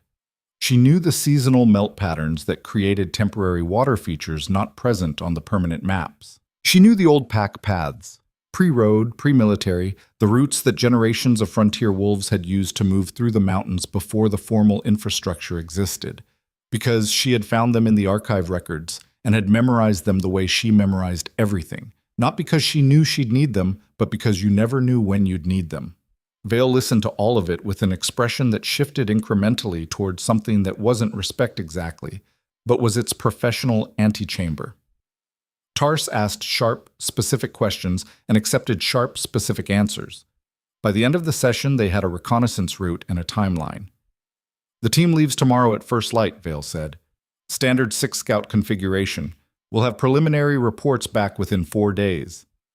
"The settlements should be warned before the team deploys," Alara said. "Protocol calls for warning after threat confirmation," Tarse said. "Pre-warning without confirmation creates panic. Protocol calls for warning after confirmation when the threat is external and approaching," she said. When the threat may already be in the corridor between the pass and the settlements, pre-warning is the safer option. 4 days is long enough for a significant deterioration if the situation is more advanced than we know. Tars looked at Vale. Something passed between them, the shorthand of professionals who have worked together long enough to communicate efficiently. Preliminary precautionary advisory, Vale said. Not a threat warning, low-key, practical language. I'll draft it tonight. I can help with the language, Alara said. The Eastern settlements communicate in specific ways. There are certain phrasings that will be received appropriately and others that will cause more disruption than intended. I know the registers. Vale looked at her for a moment. All right, she said. Stay after. We'll draft it together. They stayed 2 hours after Tars left. Vale was precise and direct and had, somewhere in the course of the afternoon, made a quiet decision about Alara that expressed itself in the way she asked questions. No longer testing, just working. They drafted the settlement advisory together, and it was good, honest about the level of uncertainty, specific enough to prompt practical precautions, careful enough not to precipitate the kind of fear that caused people to make bad decisions. When it was done, Vale set her pen down and looked at Alara across the table with the expression of someone about to say something they've been not saying for a while. For what it's worth, she said, the data you brought on the transit corridors was correct. I checked it independently. Vance flood figures were off by 37%. 39, but the rounding is reasonable, Alara said. Something that was nearly a smile moved across Vale's face. The Council's been working with bad data on the northeastern frontier for a decade, she said. Not all of it is Vance doing. Some of it is just nobody thought it was worth checking because nobody with the standing to push back was in the room. Alara held that for a moment. I know, she said. That's why I came. Vale nodded, gathered her papers. Get some rest tonight. The next few days are going to be complicated. Set. The complication arrived faster than anyone expected. It arrived specifically in the form of Lady Seren Ashvale, who appeared in the doorway of Alara's room at 3 hours after the evening meal, alone, without her lady-in-waiting, and with an expression that had shed all of its careful courtly layering to reveal something that was simply urgent. May I come in? She asked. Alara looked at her for a moment. The urgency was real. She could read real from performed well enough by now. She stepped back from the door. Seren came in. She looked around the room briefly, the papers, the maps Alara had pinned to the wall with the ceremony master's apologetic permission, the writing desk covered in notes, and then looked at Alara directly. I owe you an honest conversation, she said, and I'm going to ask you to keep it between us. Sit down, Alara said. She moved her papers off the second chair. Seren sat. She was composed, but it was the composure of effort rather than ease. My father's pack is in the Eastern Territory cluster, she said. Not Ashvale proper. A branch settlement. My younger brother manages it. A pause. I heard about the bodies this morning. I have sources in the castle staff. Alara waited. My brother filed a report 8 weeks ago about unusual activity near their settlement's eastern border, Seren said. He never received a response. Her voice was controlled, but underneath the control was something that Alara recognized as the particular fear that comes from knowing someone you love is in a place you can't reach quickly enough. He sent 3 follow-up reports. Nothing. The reports that had been categorized as low priority. I know, Alara said quietly. Vale and I drafted the settlement advisory tonight. Your brother's settlement is on the list. Something moved through Seren's face, relief, fast and raw and immediately recontrolled. Is it serious? Alara thought about the wound patterns, about the 2-week interval, about prey animals moving erratically in the dark. Yes, she said. We don't have full information yet, but yes, it's serious enough to warrant precautionary action. Seren was quiet for a moment. I've been calculating, she said, for 2 years, working toward this gathering, this match, this political outcome. I've been operating in that framework for so long that She stopped. My brother is 23 years old. He has a mate and a child born last spring. I know, Alara said, though she hadn't known the child. The weight of it settled in the room. You're going to help resolve this, Saren said. It wasn't a question. Yes, Elara said. That's why I'm here. Saren looked at her for a long moment. The assessment she'd been running, the calculation about variables and weights, completed itself in her expression and resolved into something simpler and more difficult. Recognition. I misjudged you, she said. When I spoke to you last week, I was measuring you against my political situation. I was trying to determine what you were doing here. A pause. You're not doing anything. You're just here. Yes, Elara said. I'm just here. Saren stood. She was back to composed now. The structure of her dignity returned, but softer than it had been, less weaponized. If there's anything my family's resources can contribute to the Eastern response, anything at all, you have it. Tell me everything your brother reported, Elara said. Every detail. Write it down if you can. The pattern of the sounds, the direction, the times of night, the livestock behavior. She picked up a blank sheet of paper and held it out. Everything you remember him saying.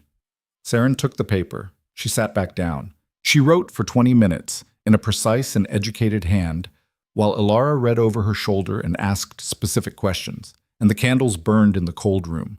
And outside the window, the snow fell over a castle full of wolves calculating their interests against each other.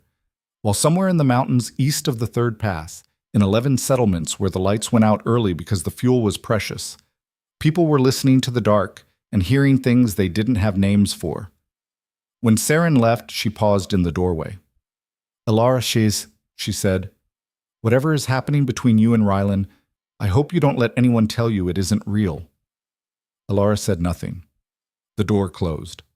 She stood in the center of her room, holding Saren's pages, and the thing she had been very deliberately not thinking about was suddenly, completely, impossible not to think about.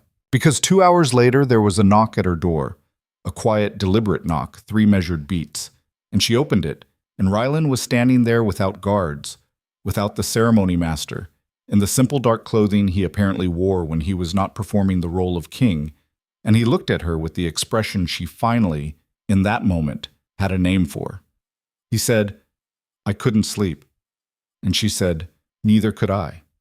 And something in the space between them shifted irrevocably. The way the air shifts before weather, the way a thing that has been becoming finally, completely, arrives. She stepped back from the door. He came in.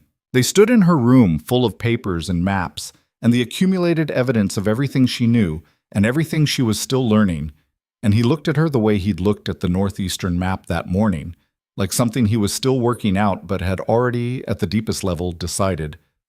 And then he reached out and tucked a loose strand of her hair back from her face, with a gentleness that seemed, in a man of his solidity, almost impossible. And she felt something dissolve that she hadn't known was solid. I need to tell you something, he said. I know, she said. I don't. He stopped, started again with the precise care of a person who has learned to say things correctly. I don't know how to do this in a way that doesn't complicate everything that's already complicated. The court, the gathering, the frontier situation. Rylan, she said. He stopped. I know, she said again, quieter. He looked at her for a long moment in the candlelight. His hand was still at her face, and she had not moved away from it, and that was itself a kind of answer. The clearest thing she'd offered, perhaps, in 8 days of being careful and precise, and keeping everything at the appropriate analytical distance. He kissed her. It was not the kind of kiss that was about power or performance or the complicated political architecture of everything surrounding them.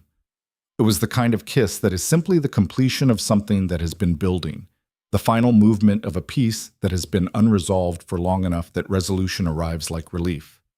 It lasted a moment, and it was quiet, and it was nothing like what a court full of watching wolves would have designed for it. And it was more real than almost anything Elara had felt in the 9 days since she'd arrived at Ironvale with a mended sleeve and a head full of history and the absolute intention of remaining invisible. She was not invisible. She had never been invisible. That was perhaps the most significant thing she'd learned in 8 days. He pulled back, looked at her. His expression had done something she hadn't seen it do before. It had opened slightly, in the way that very controlled things open when they're in a place that feels safe enough. The frontier situation is going to escalate, she said. Her voice was steady. Whatever is in the Eastern Pass, but it's not random. It's too consistent. The pattern is too deliberate.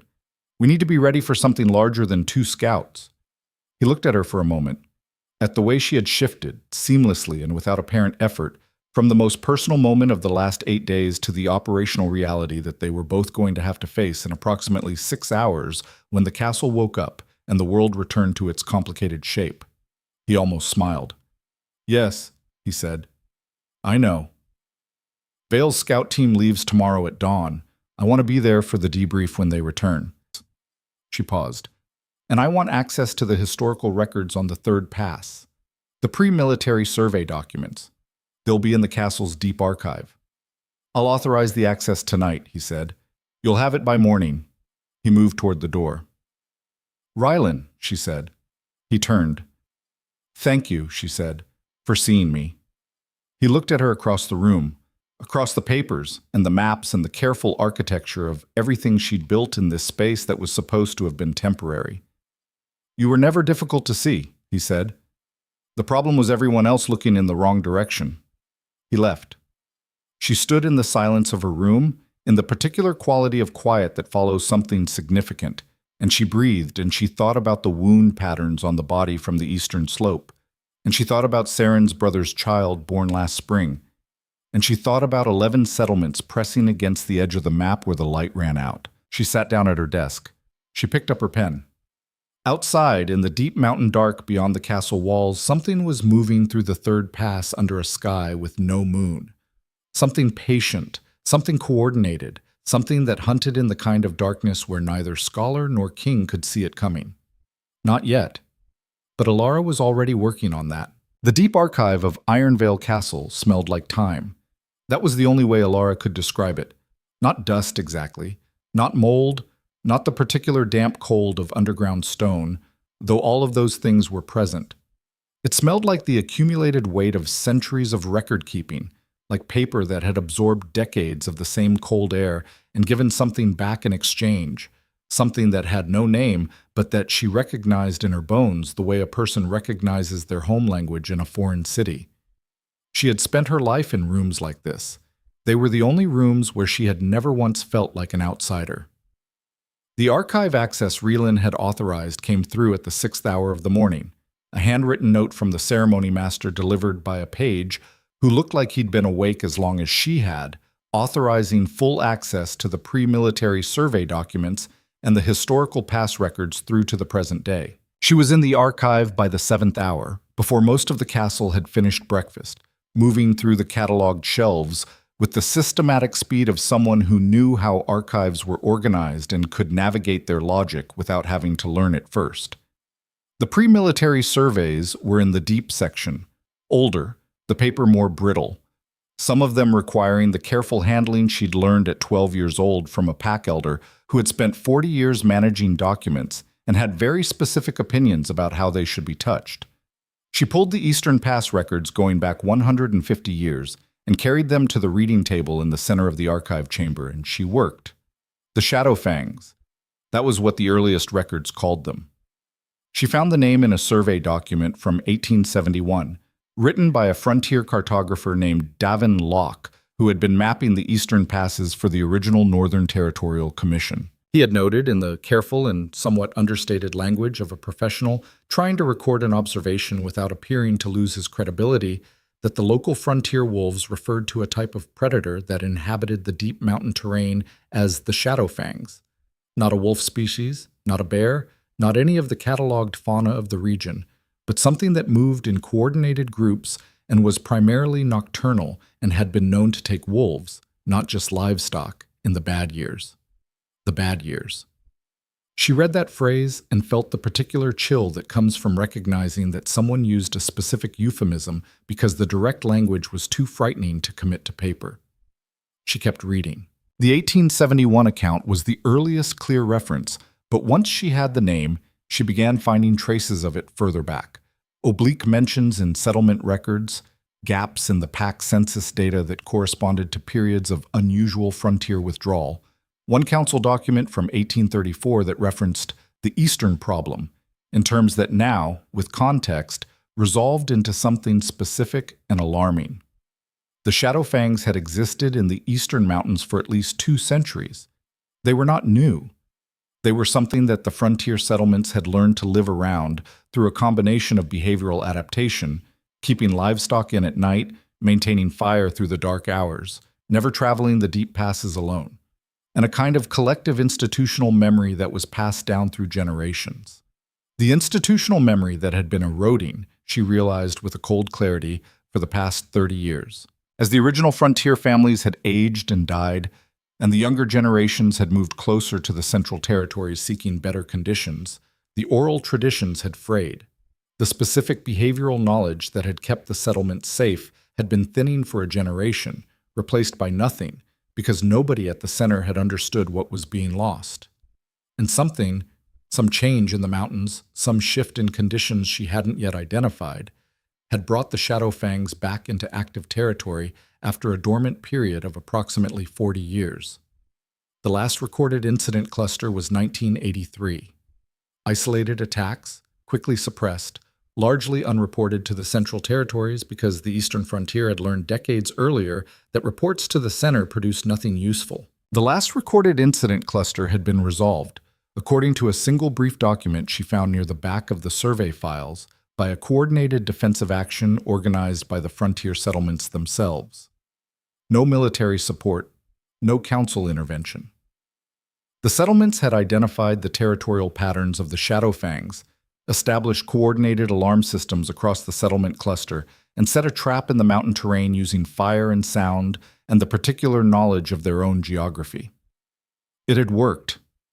She sat back from the documents and looked at the ceiling of the archive chamber and thought about the wound patterns on the body from the eastern slope, and she thought about the 2-week interval between attacks, and she thought about the specific location of the third pass relative to the settlement cluster, and she thought about the 1983 resolution. Fire and sound and knowledge of the terrain, coordinated across settlements. She thought about Vale's scout team, deployed at dawn through the third pass with military protocols designed for an enemy the protocols hadn't been designed for. She was running for the stairs before she'd consciously decided to move. She found Vale in the operations room reviewing overnight communications from the frontier perimeter stations. The commander looked up when Alara came through the door at something faster than her usual pace, and her expression shifted immediately to the professional sharpness of someone who has learned that people moving quickly toward you in operations rooms are usually delivering information that changes plans. "The Shadowfangs," Alara said, setting the copied documents on the table. "That's what they are. The frontier settlements have a name for them going back to at least 1871.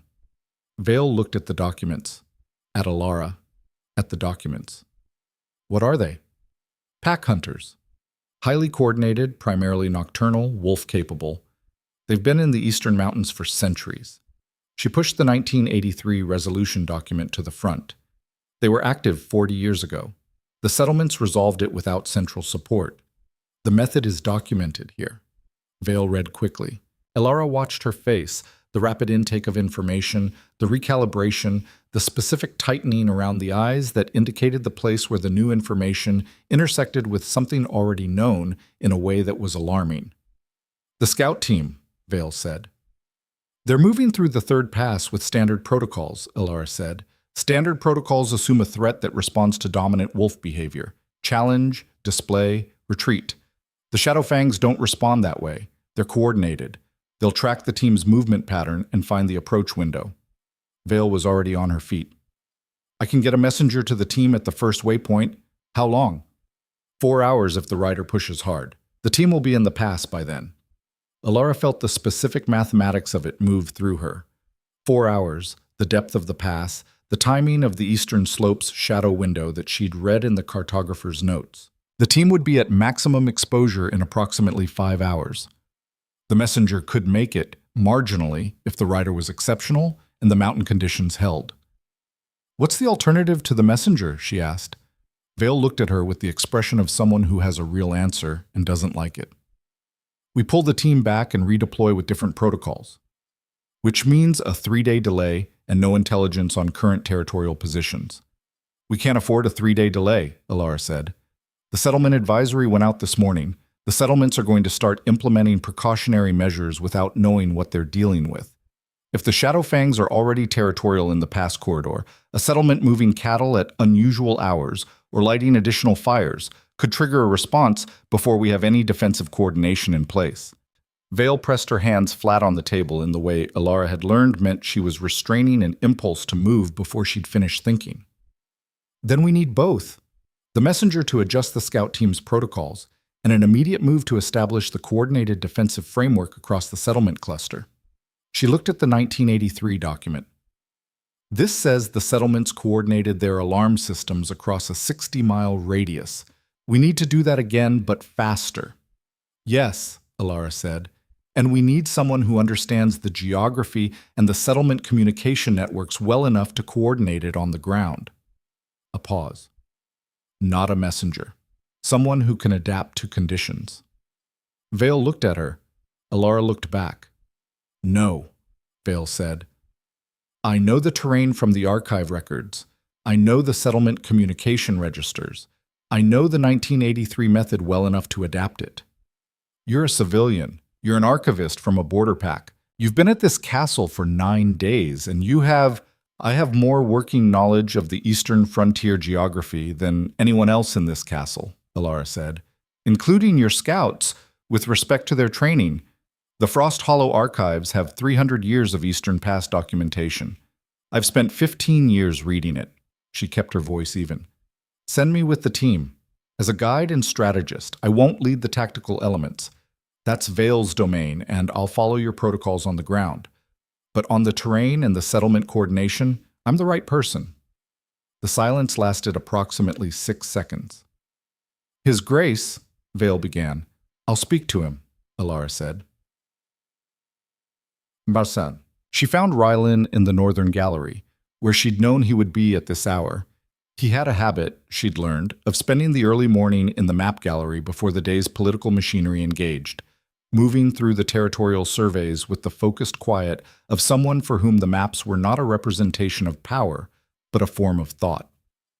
He was standing in front of the Eastern Survey when she came in, which felt, given everything, like a kind of punctuation. He heard her coming and turned before she spoke. She told him what she'd found in the archive. All of it. The Shadowfangs, the 1871 records, the 40-year dormant period, the 1983 resolution, the scout team's exposure window, the 3-day cost of pulling back and redeploying. She laid it out with the clean efficiency of someone who has organized information for communication, all of it in sequence, no hesitation.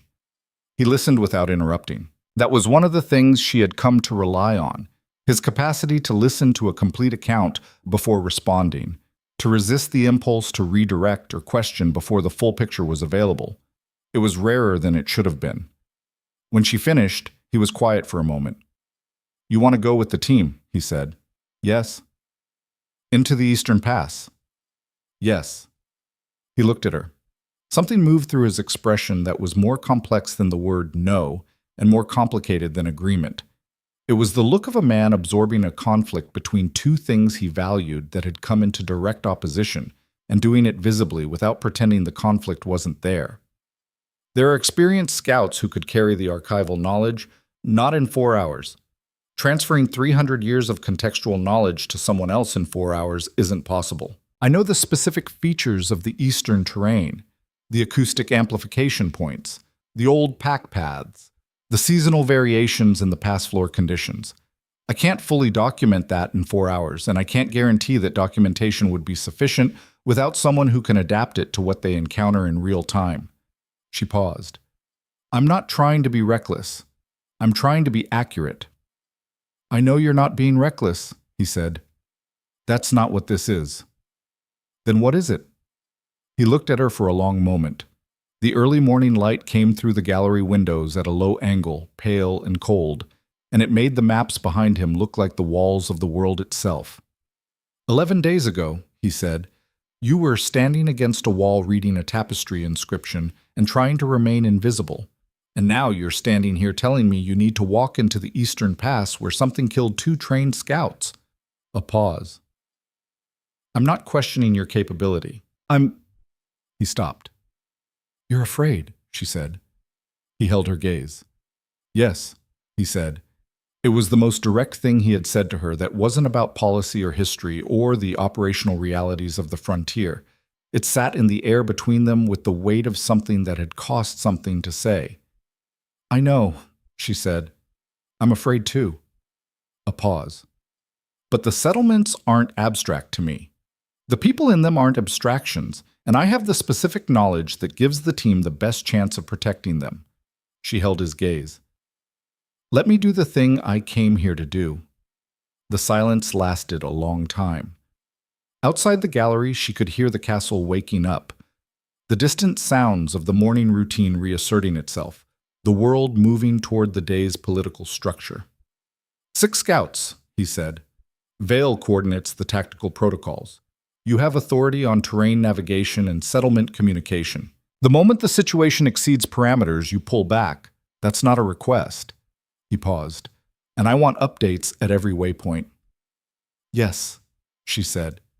He stepped toward her, reached out and touched her face. The same gentleness as the night before, the same quality of being entirely deliberate, and looked at her for a moment with the expression she now had a name for. Come back, he said. I will, she said. She left the gallery at a run. They departed Iron Vale at the 9th hour. Vale had selected the 6 scouts with a speed and precision that spoke of someone who had been building this decision in her head since the morning briefing. 3 veterans of the eastern perimeter, 2 specialists in mountain terrain, 1 communications officer who could manage the settlement coordination signals. They moved out through the eastern service gate in civilian frontier dress rather than military uniform, carrying gear distributed across packs designed to look like traveling traders. Alara wore borrowed frontier clothing, heavier than her court dress, worn in the right ways, carrying the particular smell of mountain fabric that she recognized from home, and she had her papers in a waterproof case and the 1983 resolution document copied twice in case of loss. She had also, after a moment of clear-eyed practicality, accepted the short blade that Vale's weapons officer had offered her, and had spent 20 minutes in the garrison learning the basic defensive grip from a scout named Aldrich. Not the Lord Aldrich Fenn of the Council, but a different Aldrich entirely, a compact, quiet young man with frost-pale hair who had shown her the grip without commentary. And then added, unprompted, that the important thing wasn't the technique, it was the willingness. She had thought about that as they rode out into the eastern mountain approach. The willingness. The first 6 hours of the journey were the approach. Lower terrain, manageable gradients, the mountain rising around them in the particular way that it rose around people who knew its patterns versus people who didn't. The scouts who'd worked the eastern perimeter moved with the ease of familiarity. The others adapted quickly to the terrain cues Alara provided. The places where the path looked clear, but the ground was unstable. The rock formations that created auditory dead zones. The specific angle of approach to the first waypoint that kept them below the ridgeline where they would have been visible against the sky. The lead scout, a lean, weathered woman named Brenna, who had the East in her bones the way Alara had it in her books, had assessed Alara in the first hour of travel with the clinical precision of someone determining load-bearing capacity, and had apparently reached a working conclusion somewhere around the 2nd hour. Because she had shifted to consulting her on terrain decisions without making it obvious that she was consulting rather than confirming. That was its own form of acceptance, and Alara took it for what it was. At the first waypoint, a sheltered rock formation that the old maps called the Shepherd's Table, used for exactly this purpose for 300 years, they received the communication from the advanced scouts. One of them had not reported in at the scheduled time. Brenna read the communication twice and handed it to Alara without being asked. That's 2 hours past his check-in window, Brenna said. Her voice was level in the way that professional voices go level when they are managing something. Delacroix, said one of the other scouts, a man named Corvin, older, who had the look of someone who had known the missing scout personally. He was running the eastern flank of the preliminary sweep. Alara looked at the map. At the eastern flank of the preliminary sweep, relative to the acoustic amplification zones she'd identified from the archive records. At the relationship between that position and the coordinates of the 2nd scout death. He was in the zone between the 3rd and 4th amplification points, she said. Anything moving toward him from the east would have had his sound position before he had theirs. Silence. Can we reach him? Vale asked. Possibly, Brenna said. If we push the next 2 miles at speed and take the northern variant of the pass approach, we can reach his last reported position in 90 minutes. The northern variant has an exposed ridgeline for approximately 400 meters, Alara said. At this time of day, the shadow line is advancing from the east. By the time we reach the exposed section, it will be in the transition period between full light and the early shadow. She paused. The 1871 records describe the shadow fangs as most active in transition light, not full dark, the transitions. Everyone looked at her. They're ambush hunters, she said. They wait in the dark elements and take prey that is moving through the light to dark boundary. A wolf coming out of bright terrain into shadow is momentarily blind. That's the window. She looked at Brenna. Is there a covered approach to the last reported position? Brenna was quiet for 10 seconds. That felt much longer. Yes, longer. Adds 30 minutes and means moving in single file through the boulder field below the third amplification point. Single file means sequential vulnerability, Vale said. If they come from the east while we're in the boulder field, if we're quiet enough, they won't know we're there. Alara looked at Vale. The amplification points work both ways. Sound travels toward them, but they also amplify outgoing sound. We can detect movement in the past from those positions before anything in the past can detect us, if we're stationary and we know what we're listening for. A pause. I know what we're listening for. It's in the documents. Another silence. The mountain wind moved through the shepherd's table formation and made a sound like distant breathing. What does it sound like, Sir Ma'am? Brenna asked. Low, rhythmic. The 1871 document describes it as, and this is a direct translation from the old frontier script, the sound of the mountain deciding. Alara paused. I think what the cartographer was describing was subsonic vocalization, coordinated group communication below the threshold of easy human or wolf perception. You feel it before you hear it. The frontier settlers learned to recognize the physical sensation of it. Corvin made a sound in his throat. My grandmother talked about that, he said. Everyone looked at him. She grew up in Ashrun. She called it the quiet that moves. He paused. I thought she was describing weather. She was describing this, Ilar said. The quality of the silence after that was different. It had depth in it, the depth of something old being recognized, the specific weight of knowledge that has been passed down and partially lost and found again. Not in a library, but in the conversation between a scout's memory of his grandmother's voice and an archivist's reading of a document written 150 years ago by a man trying to describe something he couldn't fully explain. Boulderfield, Vale said. Single file. Quiet. We move in 10 minutes. Oh, they found Delacroix alive. This was not what Alara had been preparing herself for as they moved through the boulder field in the cold and the gathering shadow, and the relief of it was almost physically staggering. The particular kind of relief that comes when a scenario you have been running in your head resolves into a better outcome than your analysis suggested was likely.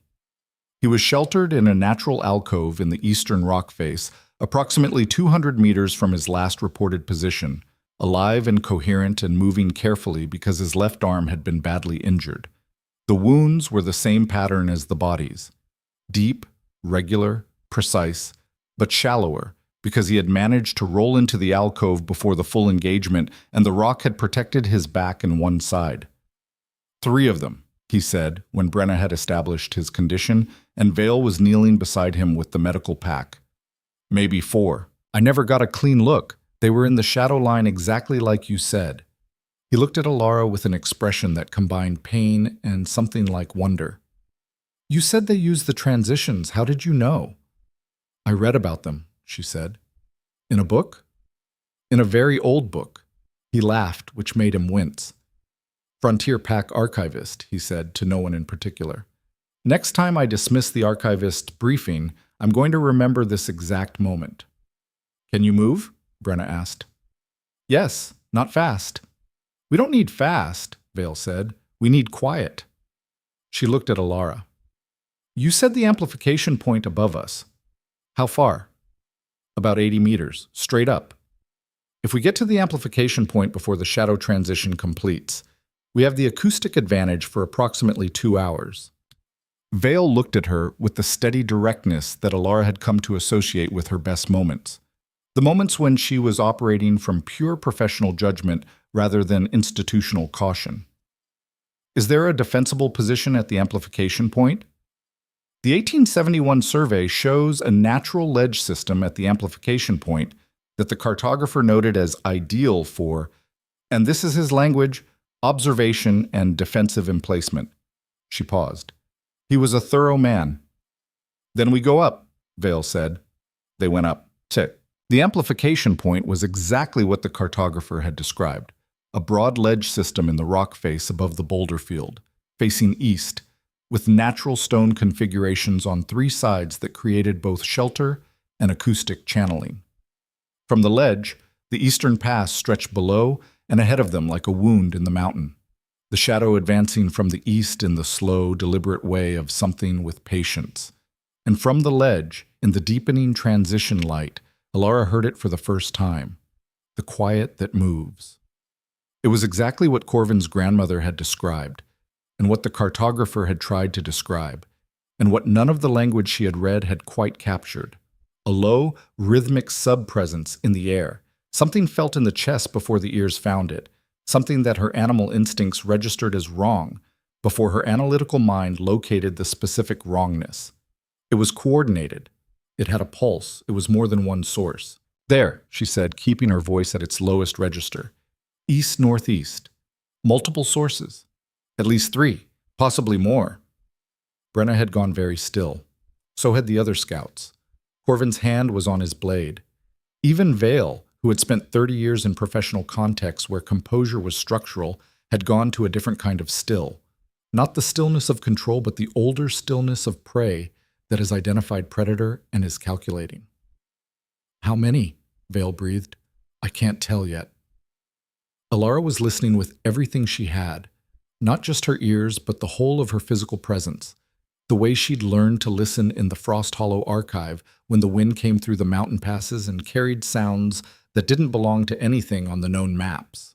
The 1983 document says the pack size was estimated at 12 to 15 individuals. The attack pattern on the 2 scouts suggests coordinated flanking behavior requiring a minimum of 4 to effectively execute. So at minimum 4, potentially 15, Corvin said. Yes. A pause. Below them, the shadow advanced. The quiet that moved pulsed. The 1983 resolution used fire and sound, Vale said quietly. We don't have fire preparation. We don't need it yet, Alara said. The fire was the final element. The first element was getting all the settlements into the coordinated alarm system, so that when the trap was set, the response could come from multiple directions simultaneously. She paused. The settlements are on alert protocol. We sent the advisory this morning. If they've begun implementing even the basic fire at perimeter protocol, then the shadow fangs are already being compressed from the settlement side. Which means they're moving into the pass corridor, Brenna said. She understood it immediately. The spatial logic of it, the way a compressed territorial animal moves. They're moving toward us. Not toward us specifically, Alara said. Toward the open terrain in the pass that hasn't yet been touched by the settlement fire perimeters. We're in the middle of their compression zone. The silence that followed had a very specific quality. Options, Vale said. We can retreat to the shepherd's table and wait for the military reinforcement team, which is 2 days out minimum, by which time the settlements are dealing with a compressed and agitated pack without the coordinated trap structure that made the 1983 resolution work. Alara looked at Vale. Or we use the amplification point. Explain. The amplification point channels sound east. The Shadowfangs use subsonic vocalization for coordination. That's how they execute the flanking patterns. If we introduce a counter frequency into the channel, something that disrupts the coordination signal without being identifiable as a threat, it should create disorientation in the pack structure. She reached for the communications officer's equipment case. The communications kit has tone generators for settlement signal work. We can use them. Vale stared at her. You want to acoustically disrupt a pack of predators we can't fully see in a mountain pass at night. In the transition period, before full dark, using the terrain feature that channels their own communication back at them in disrupted form. Alara held Vale's gaze. Yes. If it fails, we have the ledge position, we have defensive capability, and we have the acoustic advantage to know what's coming before it arrives. She paused. If it works, we disrupt the pack coordination long enough for the settlement fire perimeters to compress them into a smaller territory, and we signal the military reinforcement team to move faster. Brenna said, very quietly, "It could work." Corvin said nothing. He was looking east, holding his injured arm against his side, and his expression had the look of a man who had grown up hearing his grandmother describe something and was now sitting inside it. Vale closed her eyes for 3 seconds, opened them. "Do it," she said. What happened in the next 90 minutes was not clean or elegant or the kind of thing that resolved neatly into a documented account. The tone generators worked, or rather, they worked in the particular chaotic way that things work when you are applying theory to reality in real time with incomplete information and a compressed timeline. The first frequency Alara tested produced no discernible response. The second produced an immediate and alarming intensification of the quiet that moves, a surge in the subsonic pulse that sent every wolf on the ledge to their feet with instincts running ahead of thought. She adjusted the frequency range. The third configuration produced something different. A quality of irregularity in the pulse below, a break in the rhythm. "It's working," Brenna said. "Partially," Alara said. "They're not disoriented yet. The coordination is disrupted, but they're adapting. They're smart." She adjusted again, listening, watching the shadow line, tracking the pulse. "They're going to try to locate the source of the disruption." "Which means they're going to come up," Vale said. "Yes, but they're going to come up without coordinated flanking." Alara looked at the ledge configuration. The natural stone on 3 sides, the single narrow approach from below. One approach vector, predictable. She looked at the scouts. "Brenna, the approach path is approximately 4 meters wide at the bottleneck. You can defend it." Brenna looked at the bottleneck, looked at her team, made the rapid calculation of a soldier who is very good at what they do. "Yes," she said. "Signal the reinforcement team," Vale told the communications officer. "Emergency acceleration. Tell them, active engagement, amplification point, eastern third pass." She looked at Alara. "Keep working the frequency. Anything you can do to delay their arrival at the bottleneck gives us time." Alara kept working the frequency. They came up from the shadow just before full dark, and they were nothing like the descriptions in the archive documents had fully prepared her for. The shadow fangs were large, larger than wolves, moving with a low, fluid speed that was wrong in the way that things are wrong when they haven't evolved to accommodate human perception, when they have developed in a context where human and wolf presence was occasional rather than constant. Their coloring made them nearly impossible to separate from the shadow, not black, but the particular dark gray of deep rock and low light, the color of something that had learned over millennia to be invisible. Their eyes caught the last of the transition light in pale flashes, and they moved in a pattern that was, even disrupted, even irregularly coordinated, recognizably tactical. There were 9 of them. The bottleneck held for 20 minutes that felt like a geography unto themselves. Brenna and Corvin and the 3 able scouts in a defensive configuration that was brutal and efficient and cost Corvin a second injury and one of the perimeter scouts a deep wound to the shoulder before the coordination disruption in the pack began to show its real effect. Individual shadow fangs breaking from the group pattern, their flanking attempts failing to synchronize, the pack's primary tactical advantage, the simultaneous multi-angle strike, collapsing into something more like a series of individual engagements that could be managed. Alara kept the tone generator running with one hand and held the short blade in the other and stayed precisely where Vale had told her to stay, behind the defensive line, at the communications equipment. And she did not think about fear because thinking about fear while you were actively preventing it from becoming outcome was a luxury she couldn't afford. And then the reinforcement signal came back, and Vale looked at her with an expression that had something in it she hadn't seen on the commander's face before, something that was not relief exactly, but was its more experienced cousin. 20 minutes, Vale said. Reinforcements are 20 minutes out. The pack is going to try to retreat before they arrive, Alara said. If they go east, back into the deep pass, we lose them. Can you push the frequency? She looked at the equipment, at the calibration she'd been adjusting for the past hour. Yes, she said, but it's going to get louder in here. Do it, Vale said. She pushed the frequency. The Shadowfangs stopped retreating. They went still, all 9 of them, on and below the ledge, in the pass and at the bottleneck, with the absolute animal stillness of creatures that had been given a signal they couldn't override. Something in their deep neurological architecture responding to the disrupted frequency the way a circuit responds to a break. Not paralysis, not death, just a pause. A moment of profound disorientation that lasted long enough for the reinforcement team to reach the pass approach, long enough for the military protocols to take over from everything she'd built in an archive by candlelight. Long enough. In the aftermath, in the cold, quiet, blood and relief mess of aftermath, Vale sat down next to her on the ledge where she had been working the tone generator, and neither of them said anything for a while. Below them, the military team was completing its work with the controlled efficiency of trained wolves who have arrived to find a situation managed and are now executing the final steps of a protocol they know well. The Shadowfangs that had survived were being directed east, away from the settlement corridor, by a combination of fire and sound that was almost precisely what the 1983 frontier settlers had used, which Alara found, in the specific exhausted clarity of the aftermath, deeply moving. The pack will regroup in the deep mountain, she said finally. They're not gone. They're displaced.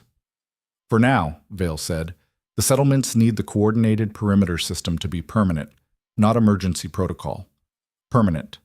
Fire at the borders through the transition periods. The communication networks maintained across the cluster. She paused. And someone needs to go to each settlement and teach them what they've forgotten. The old knowledge, the behavioral adaptations. A pause. It needs to be done before next winter, because next winter they'll be back. I know, Vale said.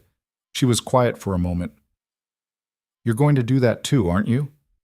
Someone has to. Vale made a sound that was quiet and particular and that Alara could not entirely classify. Then she said, When Rylan asked me yesterday morning what I thought of the Frost Hollow archivist, I told him she was competent and surprisingly well prepared for a civilian. She paused. I'd like to revise that assessment. Alara looked at her. You saved the scout team, Vale said. You designed the engagement from a ledge using a tone generator and a document written in 1871. She paused again. I've been running frontier operations for 12 years. I have never once had a scholar be the reason my people came home. Alara held that, felt the weight of it settle in the same place as the warmth she'd felt when Rylan had recognized the tapestry correction. The same precise, specific feeling of being seen doing the thing you do best.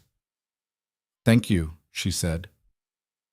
They sat in the cold and the dark, while below them the military team finished their work, and somewhere in the eastern frontier the settlements were watching their fire perimeters burn bright against the mountain dark, not knowing yet that the threat had been found and faced and partially addressed, not knowing yet that someone had fought for them tonight. They would know tomorrow.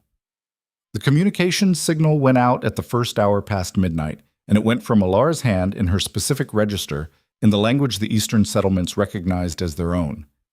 The pass is being secured. The threat has been identified. You are not forgotten. She sent it to all 11 settlements.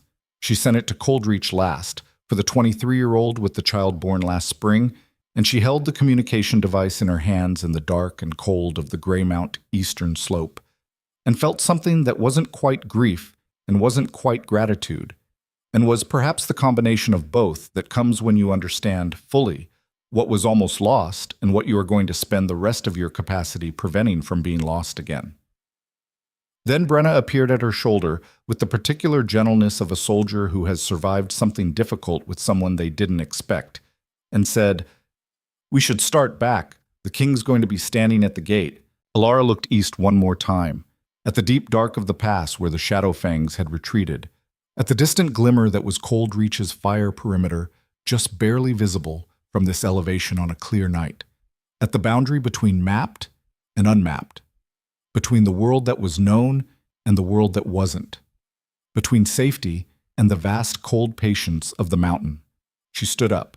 She picked up her papers. She turned west, toward Ironvale, toward the castle full of wolves who were going to wake up tomorrow morning to a world that had changed in ways they hadn't voted for and hadn't anticipated, toward the king who was standing at the gate.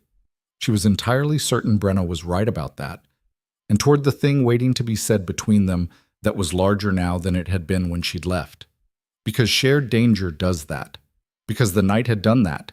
Because she was not the same person who had ridden out through the eastern service gate 12 hours ago, and she suspected she would not be pretending otherwise. She walked into the dark between the mountain and the light. And behind her, in the deep eastern pass, the quiet that moves was silent. For now, Rylan was at the gate. Not standing at it in the ceremonial sense, not positioned there with guards and protocol and the formal architecture of a king receiving returning personnel.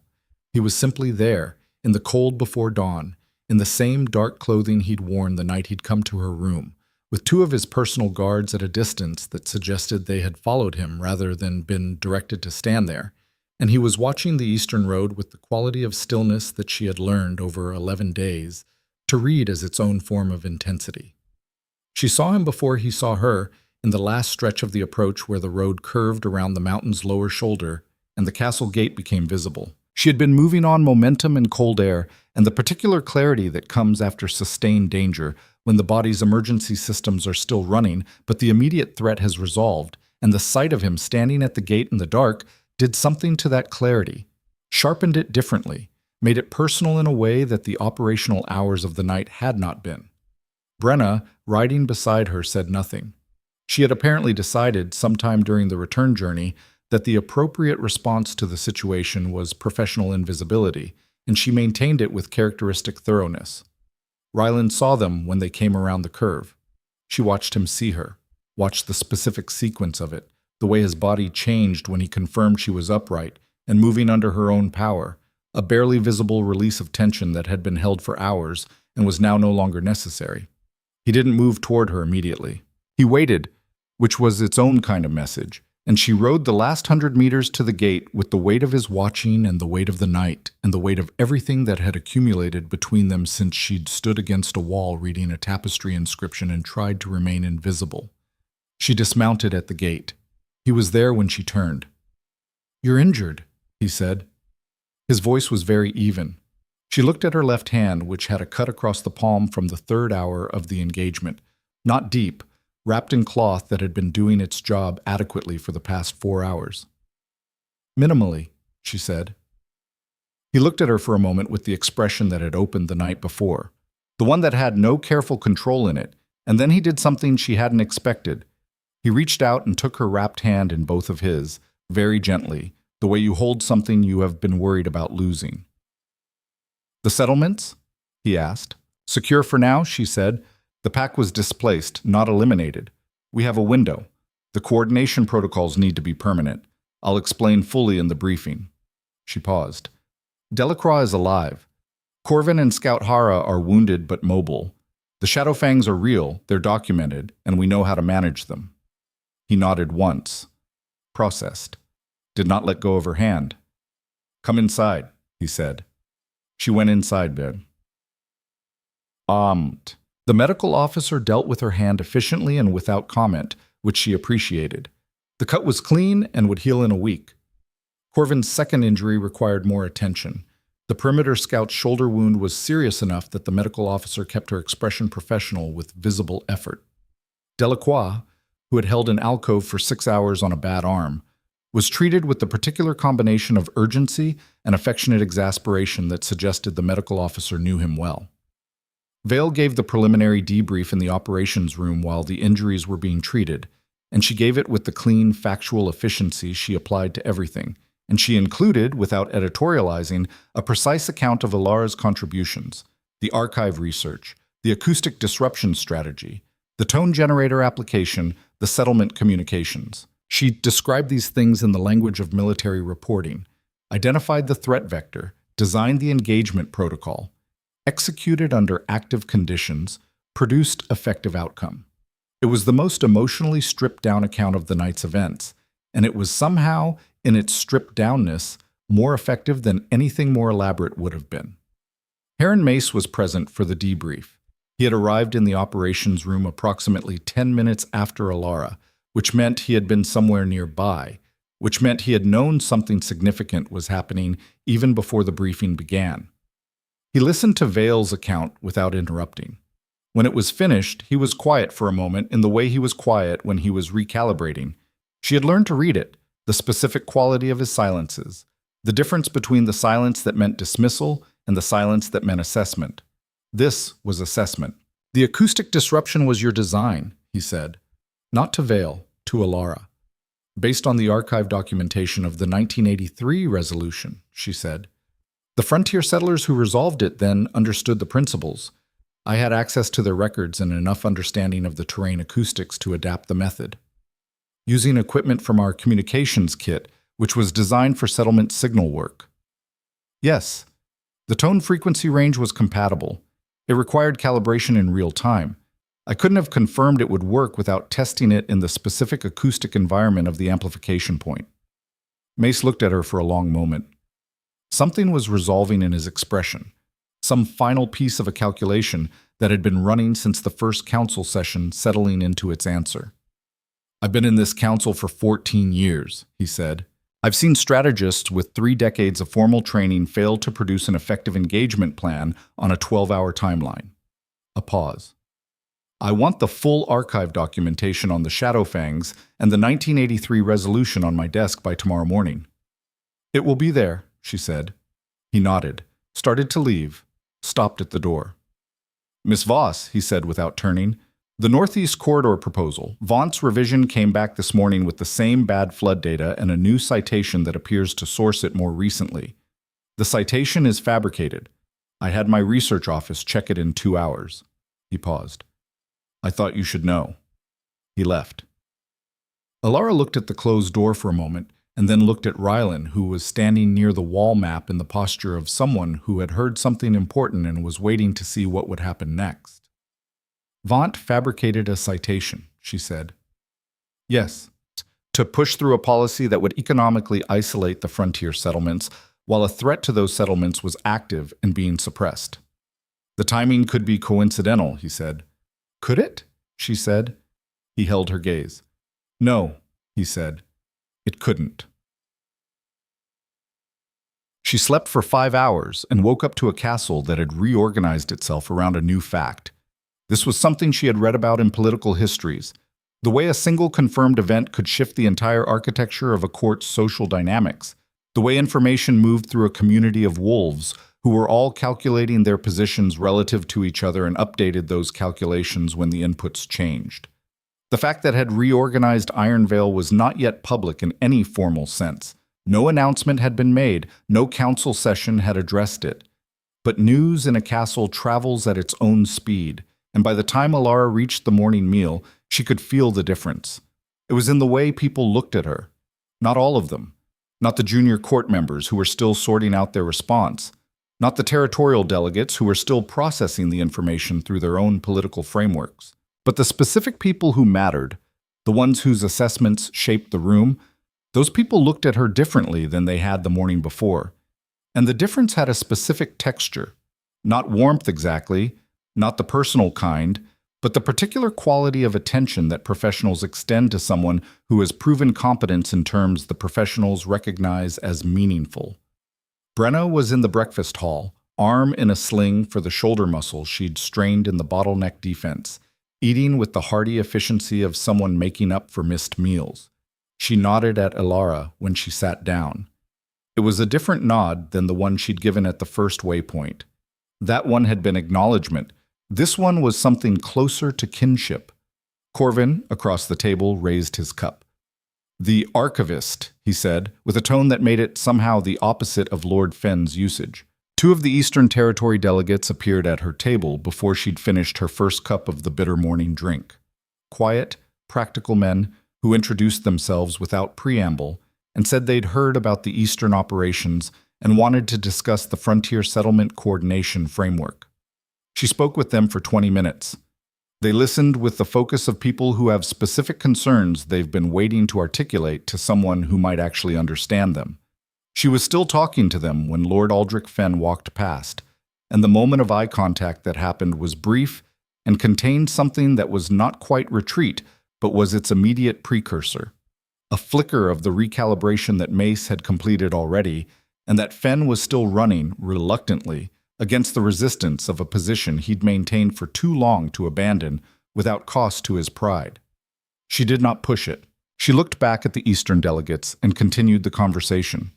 Senna found her afterward in the corridor, materializing with her customary precision from the direction of the Southern delegate wing, and fell into step beside her with the expression of someone who has been watching developments and has things to say about them. Vaunt held a private meeting with 6 territorial delegates last night while you were in the mountains, she said, without preamble. I know because my neighbor in the delegate wing has thin walls and a tendency to report things to me. What was discussed? Apparently he spent a significant amount of time explaining why an archivist from a border pack had no legitimate advisory role in council sessions, and why her influence on frontier policy was being exaggerated by proximity to the king rather than actual merit. Senna paused. 3 of the 6 delegates left before the meeting concluded. Which 3? Senna named them. Elara recognized 2 of the names from the morning's conversation, the Eastern Territory men. The third was a northern frontier representative who had been quiet in council sessions, but whose attention she'd felt, the focused kind, the kind that belongs to someone listening hard. They left because they'd already heard what happened in the pass, Elara said. They left because they'd already heard, and they made a calculation, and the calculation came out differently than Vaunt needed it to. Senna glanced at her sidelong. He's losing the Eastern Bloc. He's been building that coalition for 2 years. 3 delegates leaving one meeting because the alternative argument had better evidence is that's structural damage. Elara was quiet for a moment. He's going to push harder on the corridor proposal. He's already submitted a revised version with a fabricated citation. Senna stopped walking. Fabricated. Mace confirmed it this morning. A silence. If Mace has that documented, Senna said slowly, and Rylan moves on it, that's a council violation. Submission of false documentation in a policy proposal. Elara kept her voice even. That's not a political disagreement. That's a formal breach. Senna looked at her. The amusement that usually lived in her expression had been replaced by something more serious. Yes, the face of someone who has been operating in political environments long enough to understand that certain things, once set in motion, don't stop at convenient points. Do you know what you're doing? Documenting what's true, Elara said. That's what I do. They stood in the corridor, the castle moving around them in its morning patterns, and Senna looked at her with an expression that was complicated and fond and carried in it the particular quality of someone who has watched a thing build and is now watching it arrive. When I met you, Senna said, you were standing against a wall trying to disappear. I remember. Woo, you're not trying to disappear anymore. Elara thought about that. She thought about the tone generator on the mountain ledge and the 1871 document and the quiet that moves and Delacroix alive in his alcove and the fire perimeter visible from height and the communication she'd sent to 11 settlements in the dark. No, she said. I'm not. The full council session that afternoon was not supposed to be about the eastern frontier. It had been scheduled 3 days earlier as a session on the spring territorial census protocols, a necessary but procedurally complex discussion that had been arranged to accommodate the remaining delegates before the gathering concluded. It was not the kind of session that generated the particular quality of focused attention that Elara felt when she took her place at the council table, but that quality was present anyway, from the first moment, generated by the specific way that people arrange themselves in a room when they know the agenda is one thing and the actual business is another. Vant was at his usual position with the surface warmth functioning perfectly, giving nothing away. Fen was 2 seats from him, still recalibrating. Mace was at the center of the table with the expression of a man who has decided what is going to happen and is waiting for the proceedings to catch up. Rylan arrived with the exactness he always maintained, and when he sat down, he looked around the room once, the quick, complete survey, and then looked at Elara, and the look said, "Ready?" She opened her notes. The census protocol discussion ran for 40 minutes and was as procedurally necessary and densely detailed as advertised, and Elara engaged with it, because it had genuine implications for the frontier settlement population tracking that mattered to her, and because she had learned that the moments when something important is about to happen are not the moments to stop doing the ordinary work. The ordinary work was also the work. It was always both. It was Mace who introduced the documentation breach. He did it with the clean, procedural directness of someone who has prepared this moment carefully and has decided that the cleanest line between 2 points is the most effective approach. He placed the fabricated citation documentation on the table. He described, in the precise language of council protocol, the research office's findings, the false attribution, the non-existent source document, the specific dates that did not correspond to any recorded archival event. He described it with the neutrality of someone reading a weather report, which made it more devastating than any emotional framing would have been. The council was very quiet. Vaunt's surface warmth did not break immediately. He was too experienced for that. Too many years of managing difficult moments to let one land without preparation. What he did was measured and immediate. I can assure the council that the citation was submitted in good faith. My research team may have made an error in verification. The document it purports to cite does not exist, Mace said. Not loudly, just precisely. It's not a verification error. A verification error produces an incorrect citation. This citation references a document that was never created. A silence. I'd like to request a review period to investigate, Vant began. Lord Vant. Reeland's voice was very quiet. The particular quietness of someone who does not need volume to fill a room. Every head at the table turned to him with the instinctive attention of wolves who have learned that this specific quality of his stillness means something is being decided. The documentation will be reviewed. The corridor proposal is suspended pending a full audit of all supporting materials. He paused. We will discuss the implications of the breach separately. The sentence was simple. Its implications were not. The word separately in council language had a specific meaning. It meant outside the council session. It meant in the formal disciplinary framework. It meant that the conversation was not over, but was moving to a different room with different protocols. Vaunt understood. She watched him understand. Watched the surface warmth manage something that was harder than it had ever been for it to manage. The particular cost of maintaining composure when the calculation has gone badly wrong. Of course, Your Grace, he said. The council session continued. Alara returned to the census protocols. Her voice was steady and her notes were organized, and she was aware, from the peripheral quality of attention she'd developed for monitoring rooms while appearing to focus on specific documents, that the dynamics around the table had shifted in a way that was fundamental rather than temporary. The Eastern Territory delegates were watching her with the focus of people who have made a decision. Mace was watching her with the focus of a man who has completed a long assessment and found that the subject has turned out to be larger than the initial data suggested. Even Fen, who had said the border consultant with that particular inflection, even he was watching her differently, with the specific uncomfortable attention of someone who is in the process of being wrong and knows it and has not yet decided how to be wrong gracefully. After the session, as the delegates were filing out, Mace paused beside her chair. She looked up at him. The 1983 documentation you referenced in the operations debrief, he said. The Coordinated Settlement Protocol. Is there enough material in the Frost Hollow archives to form the basis of a permanent frontier defense framework?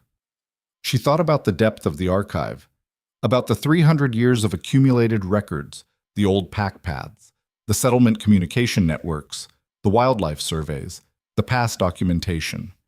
Yes, she said, more than enough. I'd like to discuss formalizing it. A standing frontier intelligence and coordination function, reporting to the Council, resourced and maintained as a permanent structure rather than an emergency measure. He paused. With an appropriate role for someone who understands the materials. She looked at him for a moment.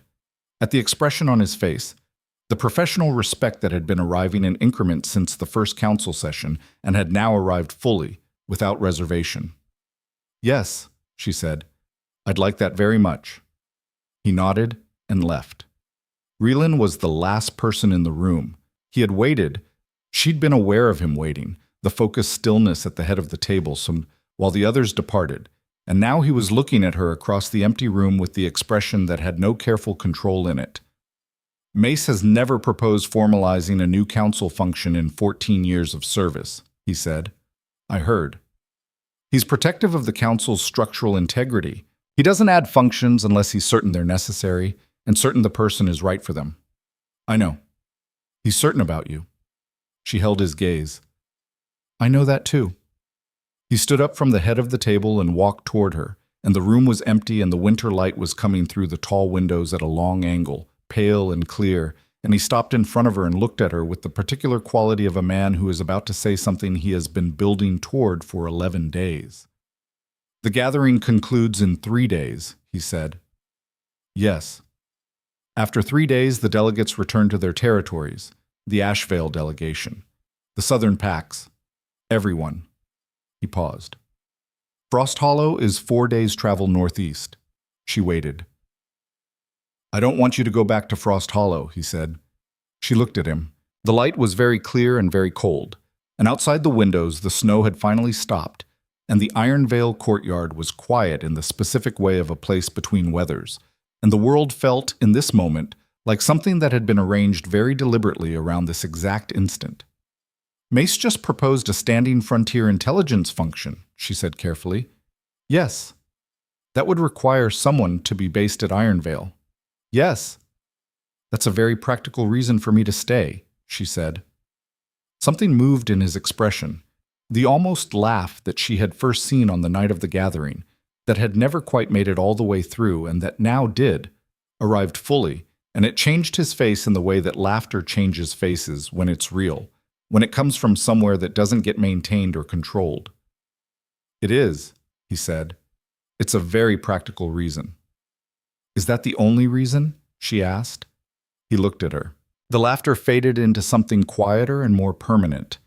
The expression that had no name until she'd named it, standing at the gate in the dark before dawn, watching him, watching her. No, he said. It's not. She breathed. Then I'll stay, she said. He reached for her hands, the wrapped one, still careful of the injury, and held it in the same way as the gate, the way you hold something you've been worried about losing. The news moved through the castle the way news moved through Ironvale, which was to say, faster than the people it concerned could fully account for, through channels that had no official designation and required no formal announcement. By evening, the shape of it was known. The Frost Hollow archivist was staying. The frontier function was being formalized. Lord Vant was in a formal council review for documentation breach. And the Alpha King had been seen, twice in one day, walking through the map gallery with the quiet scholar from the border pack in a manner that was not remotely ambiguous to anyone paying attention. The responses were varied, and in their variety, instructive. The Eastern Territory delegates, all 6 of them now, including the 3 who had walked out of Vant's meeting, sent a formal communication to the Council's receiving office, expressing support for the proposed frontier coordination function, and noting specifically that the Frost Hollow archival records had proven more accurate and more current than any materials previously available through central channels. It was dry, procedural language. It was also, in the architecture of council politics, a statement of alliance. Fenn said nothing publicly. Privately, Sienna reported through her thin-walled neighbor he had spent an evening in his rooms and had sent a brief communication to Mace that morning. The content of the communication was not known, but its existence was. Lord Fenn had reached out to Lord Mace, which meant he was looking for a position that was not adjacent to Vant's sinking situation. Saren Ashvale came to find her. She came to the map gallery in the late afternoon where Alara had been working through the framework documentation for the frontier coordination function, and she came alone again, and she looked different from all the times before. The careful court composure was present, because it was structural to her in a way that wouldn't change in 1 day or 2, but underneath it was something that had genuinely, permanently softened. My brother sent a communication this morning, she said. He received the settlement advisory. He said it was the first time in 3 years that anyone from the central administration had sent them something that sounded like it was written by someone who knew what their life was actually like. Alara thought about the draft she and Vale had written together, the careful language, the registers she'd known because she'd spent 15 years absorbing them from archive communications. I'm glad it reached them, she said. He also said they started the fire perimeter protocol immediately, Saren said. That night. A pause. His child's name is Lena. She's 8 months old. She stopped. Her composure managed something that was more effortful than usual. She's going to grow up in a settlement that's safer because of what you did. Alara held that, felt the weight of it settle. Not triumph, not pride, but something quieter and more durable. Accountability completed. A thing done that needed to be done. The perimeter work isn't finished, she said. The permanent coordination system needs to be in place before next winter. I'm going to need information from your brother's settlement, historical records, local terrain observations, anything they've accumulated. She paused. Would he be willing to contribute to the archive? Saren looked at her for a moment with an expression that was, despite everything, despite the weeks of calculation and assessment and the careful management of competition, genuinely warm. He would be honored, she said. She left, and the gallery was quiet, and Alara turned back to her documentation and worked until the candles needed replacing. The conspiracy unraveled on the second-to-last day of the gathering. It unraveled in the formal council review that had been scheduled as a result of the documentation breach, which Alara attended as a factual witness. She had handled the original proposal documents, had identified the data discrepancies, had the archival knowledge to contextualize the fabrication. The review was conducted by Mace in his capacity as senior procedural officer, with Rylan present but not presiding, the formal structure requiring that the review be conducted by council authority rather than royal directive. It was during the review's second hour, when Vaunt's research team was being individually interviewed and the accounts were producing inconsistencies, that the scope became clear. The fabricated citation was not an isolated incident. It was part of a sustained pattern. 3 years of policy proposals across the northeastern and eastern frontier corridors. Each one built on data that was either outdated, selectively incomplete, or in 2 cases actively fabricated. The pattern had been designed to gradually redirect central resources away from the frontier settlements and toward the coastal infrastructure controlled by Vaunt's shipping operations, while simultaneously building political alliances with territorial delegates whose cooperation had been secured through preferential policy treatment. The frontier settlements had been the mechanism of extraction. They had been the quiet, politically irrelevant, too small to matter edge of the map that Vaunt had been quietly draining for 3 years because no one at the center had understood what was actually happening out there. No one. Until an archivist from Frost Hollow had walked into a council session with 300 years of data and started correcting the record. The review room was very quiet when the full scope became clear. The kind of quiet that is not the absence of reaction, but its compression, the held breath before the inhale. Rylan said nothing for a long moment. When he spoke, his voice had the particular quality she'd heard once before. In the map gallery, when he described finding his father's corrupted council, the controlled language of someone describing something they have processed but not forgotten. Everything, he said to Mace. Every proposal from the past 3 years that touched the frontier corridors. Review it all. Yes, Your Grace, Mace said. The frontier settlements that were affected, I want a full accounting of what they lost. Reallocation decisions, infrastructure investments that were redirected, support protocols that were canceled. He paused. All of it. Mace was already writing. It will take time. Then we start today. Alara was looking at the wall map. The northeastern survey, the eastern cluster, the small marks that represented the settlements pressed against the edge of the known territory. She was thinking about the 3 years, about how long 3 years of quiet, systematic extraction had run before anyone with the standing to stop it had been in the room to see it. She was thinking about the reports that went unanswered, the census data that wasn't updated, the oral traditions that had thinned and frayed because the people who held them didn't have the resources to maintain them, and the center didn't have the interest. She was also thinking about the fact that she had been sent here with mended sleeves, and the quiet expectation that she would not matter, and that she had come into this room with the accumulated knowledge of her pack's 300-year archive and the willingness to say what was true without calculating whether it was advantageous, and that these 2 things together had apparently been sufficient to unravel 3 years of sophisticated political engineering. She thought about Elder Gregor on the carriage ride to Ironvale, telling her to smile and look presentable. She thought about the ceremony master's card.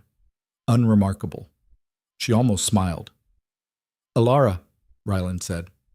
She looked up. He was looking at her across the review room with the expression that had learned to be fully open in her presence.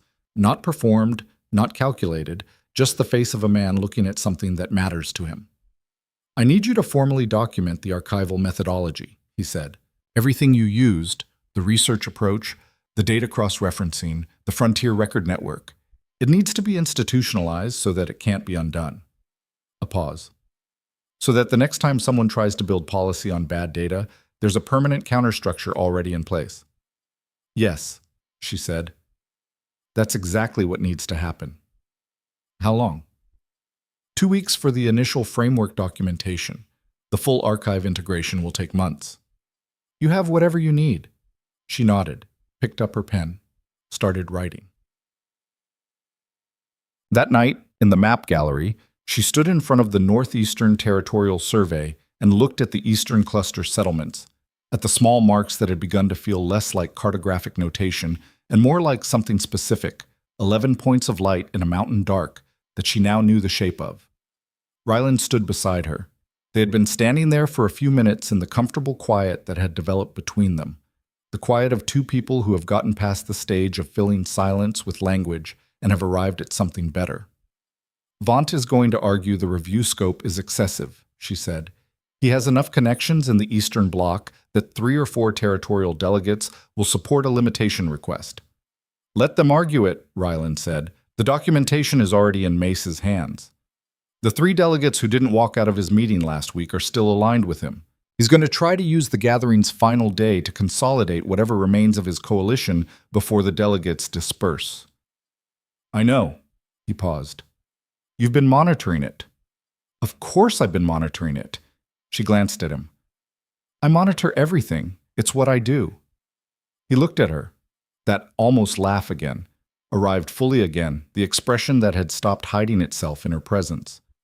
What else have you been monitoring? She considered the room, the way the court had reorganized around the new facts, the Eastern delegates and their morning communications, Mace and Fenn, and the specific ways their assessments had shifted.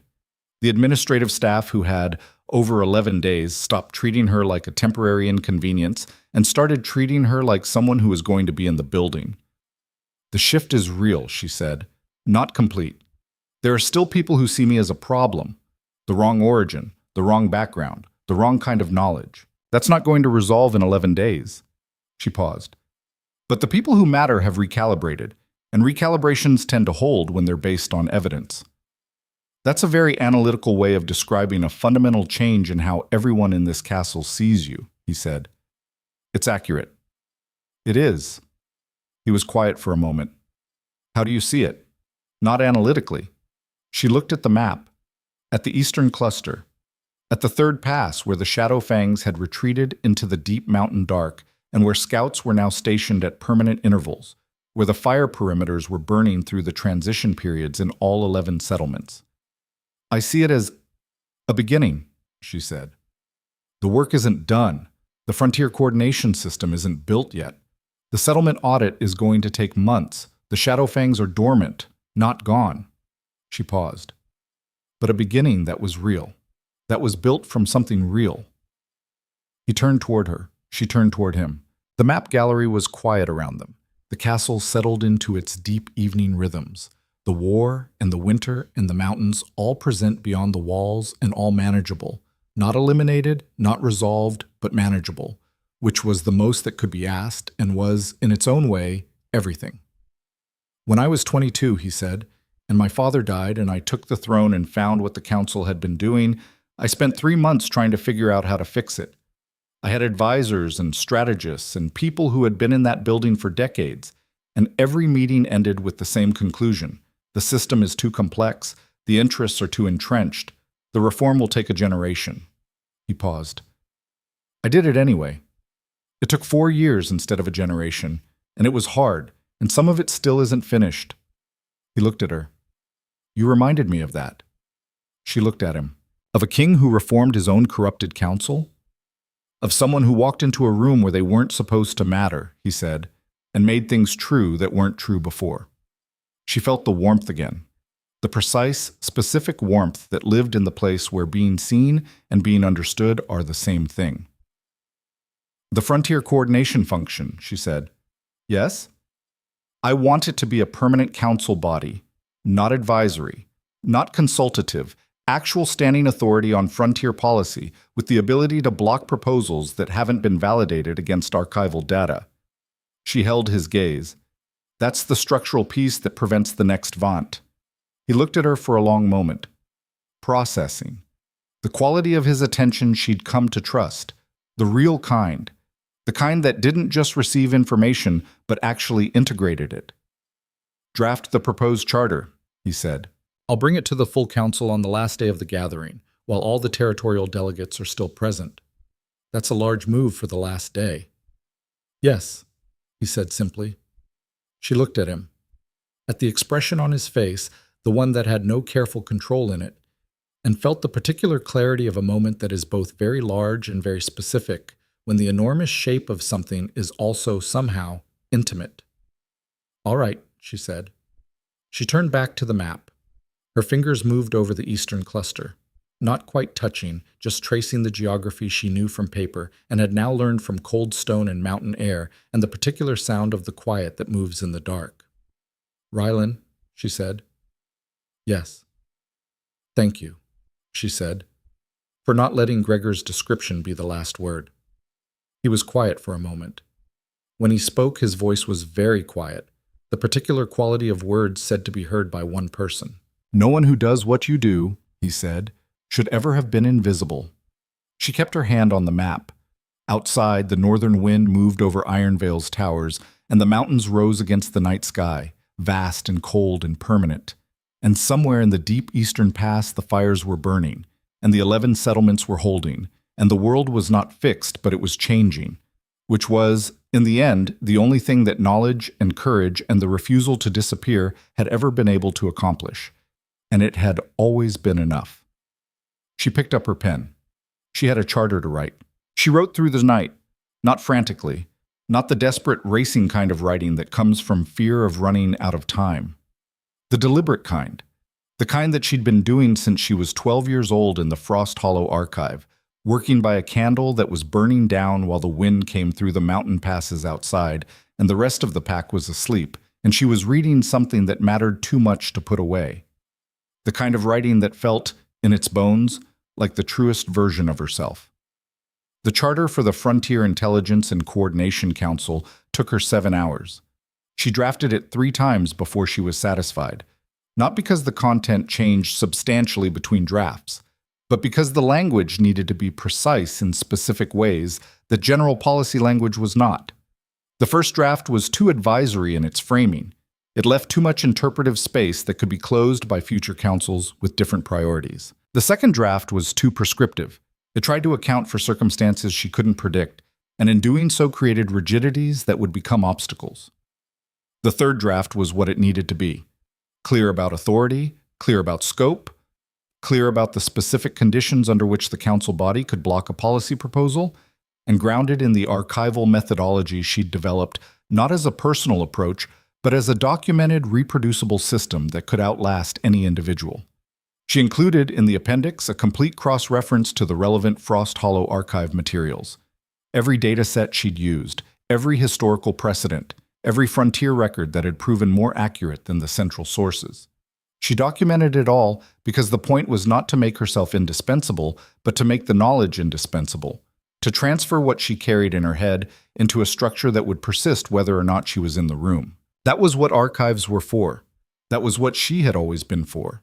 She set her pen down as the first gray light came through the gallery windows and looked at the completed document and felt, in the clean and quiet way of things that have been finished properly, that it was right. Then she went to wash her face and change her clothes before the last day of the gathering began. The final morning of the Grand Northern Gathering had a quality that she'd read about in the historical accounts of previous gatherings and could now confirm from experience, the particular collective tension of a large assembly that has been running for 2 weeks and knows it is approaching its conclusion, the way political anxiety condenses when the deadline is visible. Alliances that had been quietly negotiating all week were finalizing. Delegates who had been managing ambiguity were making final decisions.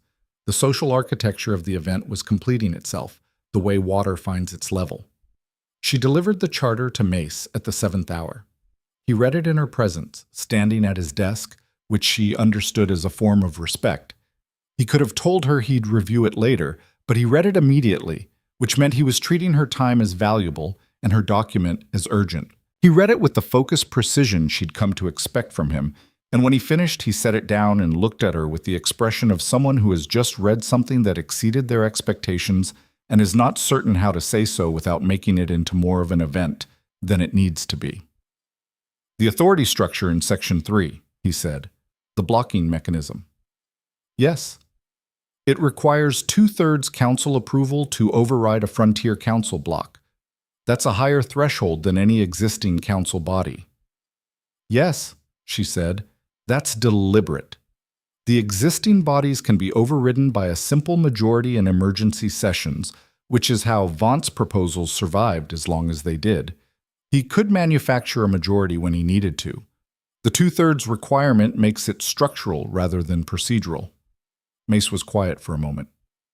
Rylan is going to bring this to the full council today. Yes. With all territorial delegates present. That's the point, she said. The frontier settlement alliances need to witness the establishment of this body in order for it to have weight from day one. If it's established in a closed session after the delegates leave, it starts from a position of opacity. If it's established in front of the assembled packs of the North, it starts from a position of public record. He looked at her. The expression on his face had traveled a long way from the corridor encounter on the first morning when he had told her with careful neutrality that observers were welcome to be present. How long have you been thinking about this? He asked. Since the second council session, she said.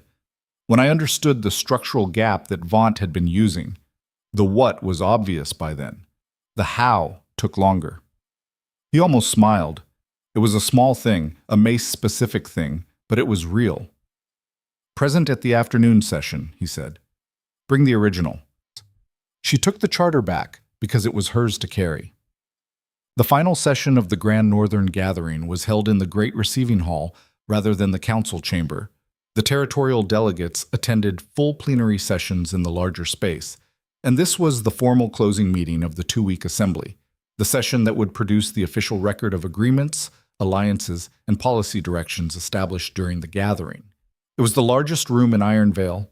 It held 300 wolves comfortably, and this afternoon it held 247, arranged in the territorial block seating that had been established by protocol for 6 generations. The tapestries were on the walls. All of them. The full history of the Northern Territories rendered in thread so fine that the individual wolves seemed to breathe, and the light came through the high windows at the late afternoon angle that made everything in the room look simultaneously significant and permanent, which she suspected was not accidental in the original architectural design. She was seated at the council table to the right of Mace, which placed her in the formal council section rather than the advisory or delegate sections. The ceremony master had arranged the place cards himself, without apparent direction, which meant Rylan had spoken to him at some point in the morning. She did not examine this too carefully. She organized her papers and looked at the hall. The Eastern Territory delegates were in their block seating, and 3 of them caught her eye as she looked across the room, brief nods, professional, direct, the nods of people who have made a decision and are comfortable with it. The Northern Frontier representatives were watching the council table with the focused attention of wolves who have been brought further into significance than they expected and are paying attention accordingly. The Western delegation, largest in the room, was managing the particular collective neutrality of packs, watching a situation they haven't yet decided how to position themselves in. Vaunt was in his seat. He was present because protocol required his presence, and because absence would have been its own statement, and he was too experienced and too proud to make that statement. His surface warmth was functioning at what she assessed as approximately 70%, maintained technically, but effortful in a way it had not been 2 weeks ago. His 2 remaining Eastern Bloc allies were flanking him with the body language of people trying to appear solidly positioned while internally calculating exit options. Fen was 3 seats away from Vaunt. The distance was not accidental. Saren was in the Ashvale section, composed and still, and when her eyes found Alara's across the hall, they held something that was not quite an alliance in the formal sense, but was something more personal and perhaps more durable. The acknowledgement of two women who had been honest with each other in a room full of people who were not, and had both found it useful.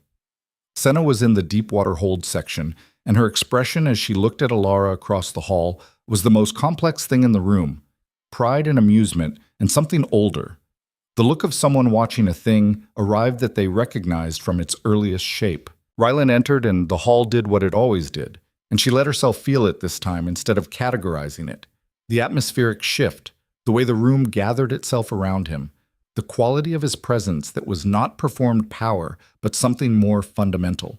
The particular gravity of a person who has earned rather than inherited their authority in the specific deep way that is legible to every wolf in a room. He sat.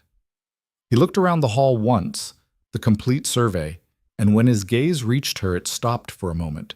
Just a moment, nothing that would be visible as anything specific from more than a few seats away. And the expression on his face in that moment was the open one, the one without control in it. And then he looked at the rest of the hall, and the session was called to order. The first 40 minutes were procedural: the formal recording of agreements established during the gathering, the alliance confirmations, the trade protocol adjustments, the census coordination decisions. She participated where relevant, delivered 2 brief factual supplements to the frontier sections of the record, and kept the charter document on the table in front of her. Then May spoke. He introduced the Frontier Intelligence and Coordination Council with the same clean precision he'd applied to everything else. No preamble, no dramatic framing, simply the clear articulation of what the body was, what authority it held, what methodology it was grounded in, and why the formal record of the gathering's final session was the appropriate moment to establish it. He quoted from the charter directly in 3 places. He described the documentation breach that had precipitated the review and the systematic policy distortions the review had uncovered. He described the Eastern Frontier threat and its resolution. He described, precisely and without embellishment, the archival methodology that had made both the breach detection and the threat resolution possible.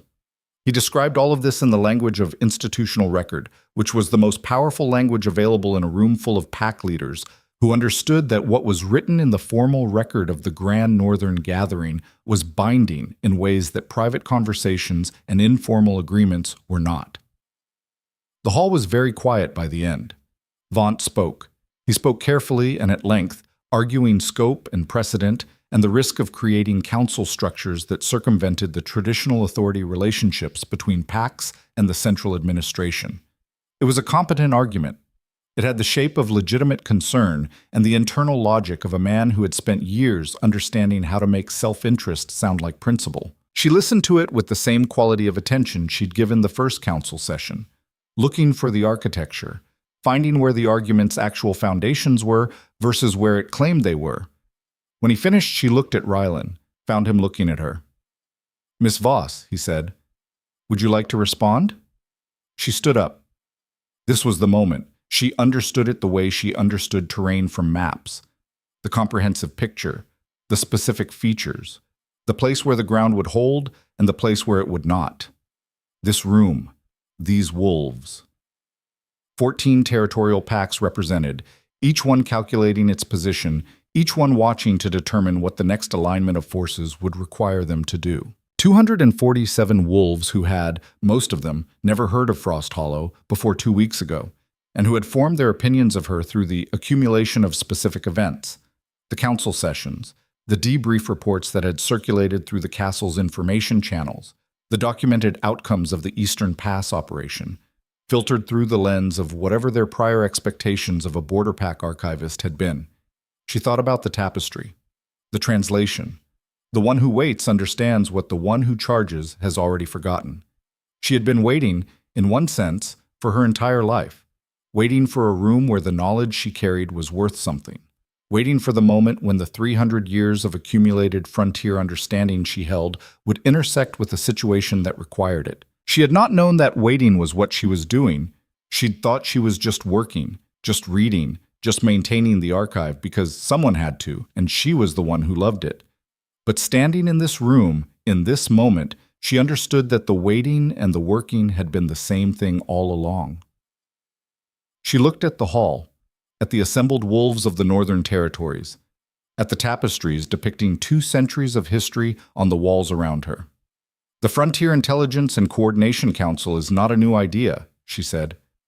Her voice was clear and steady in the large room. She had not practiced this, had not prepared remarks, was simply saying what was true in the clearest way she could find. It is a formalization of something that already existed for 300 years in the eastern and northeastern frontier communities. The Border Pack archives have been maintaining continuous records of frontier conditions, wildlife patterns, territorial dynamics, and past infrastructure since before the current council structure existed. The knowledge was always there. The structural connection between that knowledge and the central decision-making process was not. She paused. The hall was very quiet. The specific quiet of a large group of people who are listening and not waiting for the listening to end. What we documented in the past 2 weeks is what happens when a system makes decisions without access to its own most relevant information.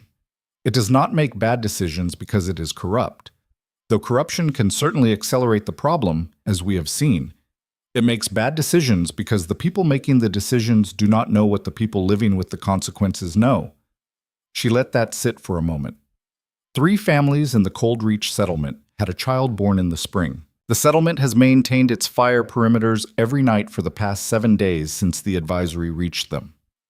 They are safer tonight than they were 3 weeks ago, not because any army went to their defense, but because a piece of information that was already held in the Frontier archives was brought into the decision-making process at the center. She looked at the hall, at the territorial pack leaders, at the wolves who had come here seeking alliances, managing interests, calculating positions. The settlement is 60 miles from the nearest central administration post. They have been filing reports for 3 years that were categorized as low priority and received no response. She paused. This is not a failure of intention. Every person in this room intends for the frontier settlements to be protected. The failure is structural. It is the absence of a mechanism that ensures the knowledge from the frontier reaches the decision-making process in time to be useful. She held up the charter. This is that mechanism. It is built on 300 years of archived frontier knowledge, tested against 2 weeks of active operational conditions, and designed to be maintained by the people who understand the frontier best. She set the charter down. Lord Vaunt argues that this body circumvents traditional authority relationships, she said. What it actually does is formalize an authority relationship that already exists in fact, but has been invisible in structure. The relationship between the wolves who live in the frontier conditions and the governance that is supposed to represent them. She looked at Vaunt directly. If the traditional authority relationships have been adequate for the frontier communities, I would ask Lord Vaunt to explain why 11 settlements in the eastern cluster went without infrastructure support for 3 years, while a policy designed to redirect those resources was built on fabricated data. The hall was absolutely still. Vaunt did not respond. He looked at the table in front of him with the expression of a man who has reached the point where the available responses are all worse than silence. She sat down. The vote was not close. 11 of the 14 territorial delegations voted in favor of the Frontier Intelligence and Coordination Council. 2 abstained. 1, Vaunt's remaining Eastern ally, voted against. It was not unanimous. She had not expected or needed it to be unanimous. 11 of 14 was a mandate, and a mandate established in the formal record of the Grand Northern Gathering was the most durable form of political foundation available in the Northern Territories. It would take another Grand Northern Gathering to undo it, and Grand Northern Gatherings happened every 4 years. She had 4 years. She intended to use them thoroughly. In the session's formal record, the charter was entered in full, with her name on it, E. Voss, Frost Hollow Pack, founder and first director, Frontier Intelligence and Coordination Council. The ceremony master wrote it in the precise formal script, and she watched the ink dry on the page and felt something that was quieter and larger than triumph, something that had the weight of permanence in it, the particular feeling of a thing that will outlast the moment of its creation. Mace leaned toward her as the session moved to its closing formalities and said, very quietly, "The documentation on the Vaunt review will be complete within the week, 3 years of policy corrections. It's going to be a significant reallocation. The settlements should receive priority, she said, equally quietly. Coldreach first. They're the most isolated and the most impacted. Agreed. A pause.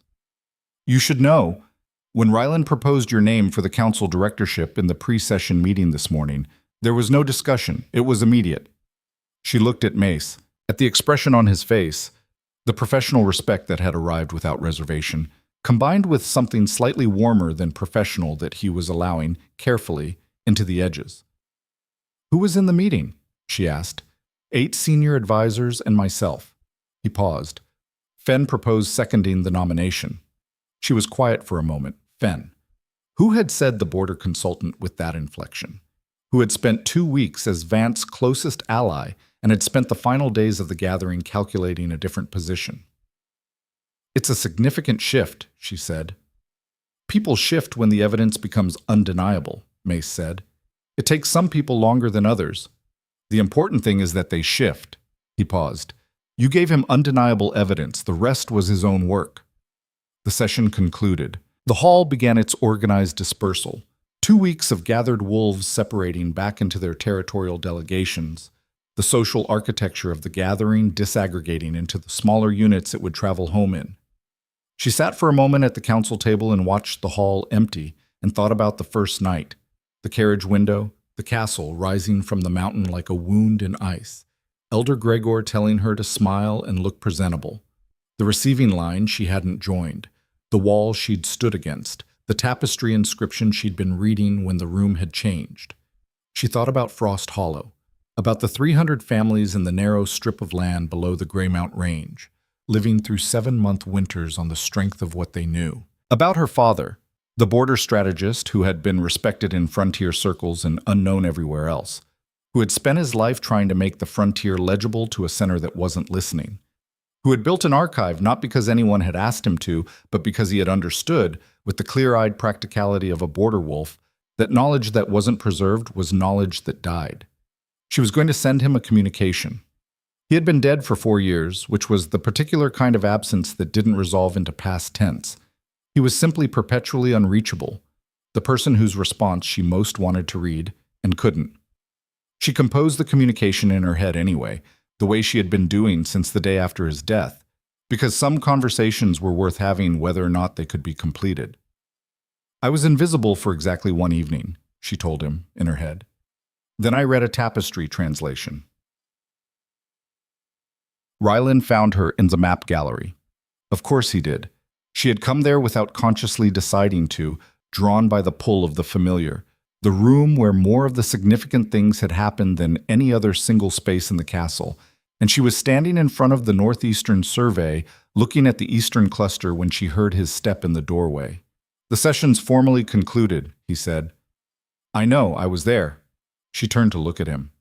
He was still in the formal court clothes he'd worn for the session, but he'd shed the outer layer somewhere between the hall and here, and he looked more himself than he ever did in full formal regalia, which was something she'd noticed early and had never found a reason to stop noticing.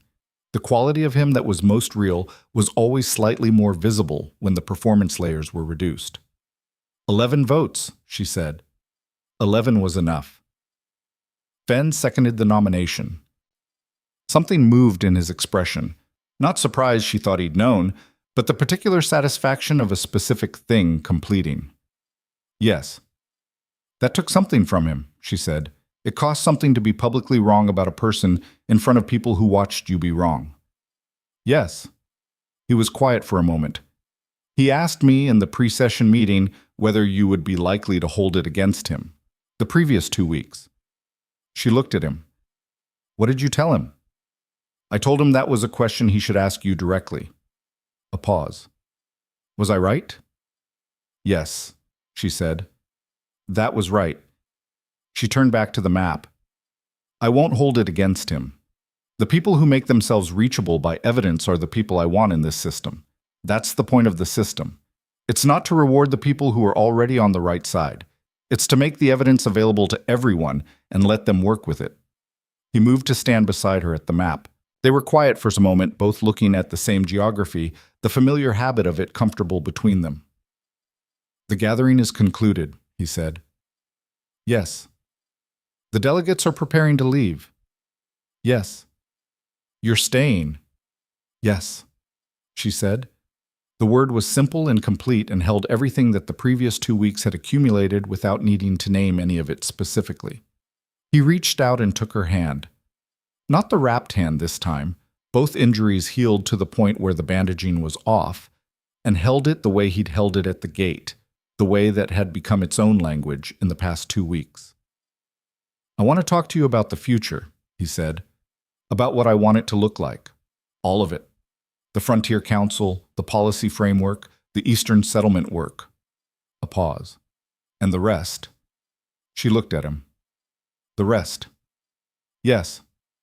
She understood what the rest meant. She had understood it for some time, had been understanding it incrementally since the first evening, since the tapestry, since the receiving line she hadn't joined and the walk across the ballroom she hadn't anticipated, and the questions she hadn't been prepared for, since the map gallery and the council sessions, and the kiss and the mountain and the gate in the dark before dawn, and everything that had built in the space between two people who had been, from the beginning, paying the particular quality of attention to each other that precedes recognition.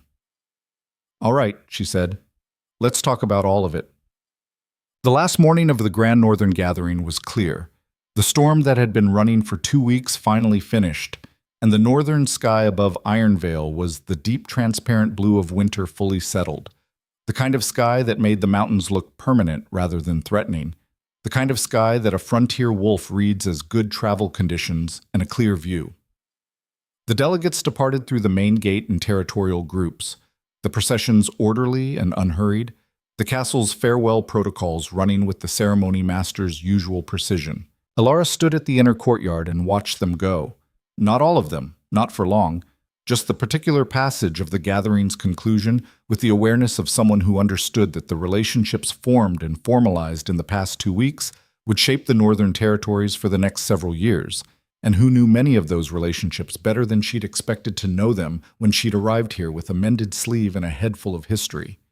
The Eastern Territory delegates, all 6 of them now, the full block, stopped near her as they passed. The 2 men she'd spoken to at breakfast came first. "Director Voss," said the older of the 2. He used the title with the deliberate quality of someone establishing a precedent, making it normal from the first use.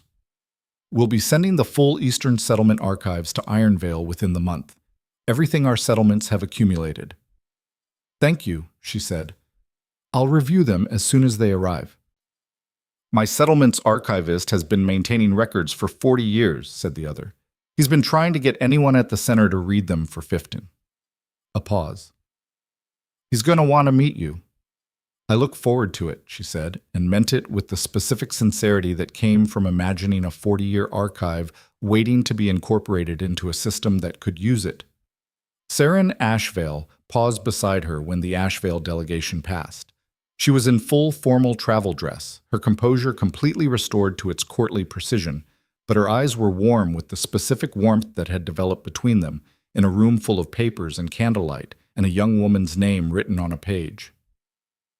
"My brother's communication this morning," she said. "He said Lena smiled for the first time last week."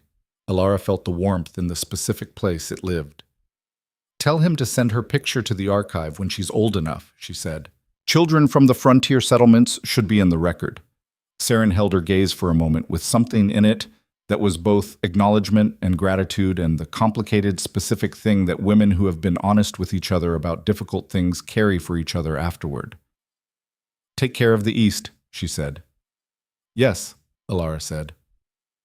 Senna was last, departing with the Deepwater Hold delegation, and she stopped in front of Alara with the expression that was fully open now. No contained amusement, no held-back knowledge, just her face in its most honest configuration. "When I met you," she said, "I gave you advice about not doing the room mapping thing when the king arrived." "I remember." "I'm rescinding it," Senna said. "Do the room mapping thing. It's working extremely well." Alara laughed. "The real kind. The kind that was not performed or managed. that arrived suddenly in the way that real laughter does and made her feel, for a moment, precisely her own age, in the best way that that could feel. Senna pulled her into a brief, fierce embrace that had the quality of something that would last past the distance it was bridging. "Come visit Deepwater Hold," she said against her shoulder. "My sister wants to meet you." "I'll come in the spring," Ilar said, "after the first round of settlement visits." Senna pulled back, looked at her. "You're going to visit them, all 11. "Yes, I told you. They need someone to go and teach them what they've forgotten, the old knowledge." She paused. "And I need to see the terrain I know from paper with my own eyes.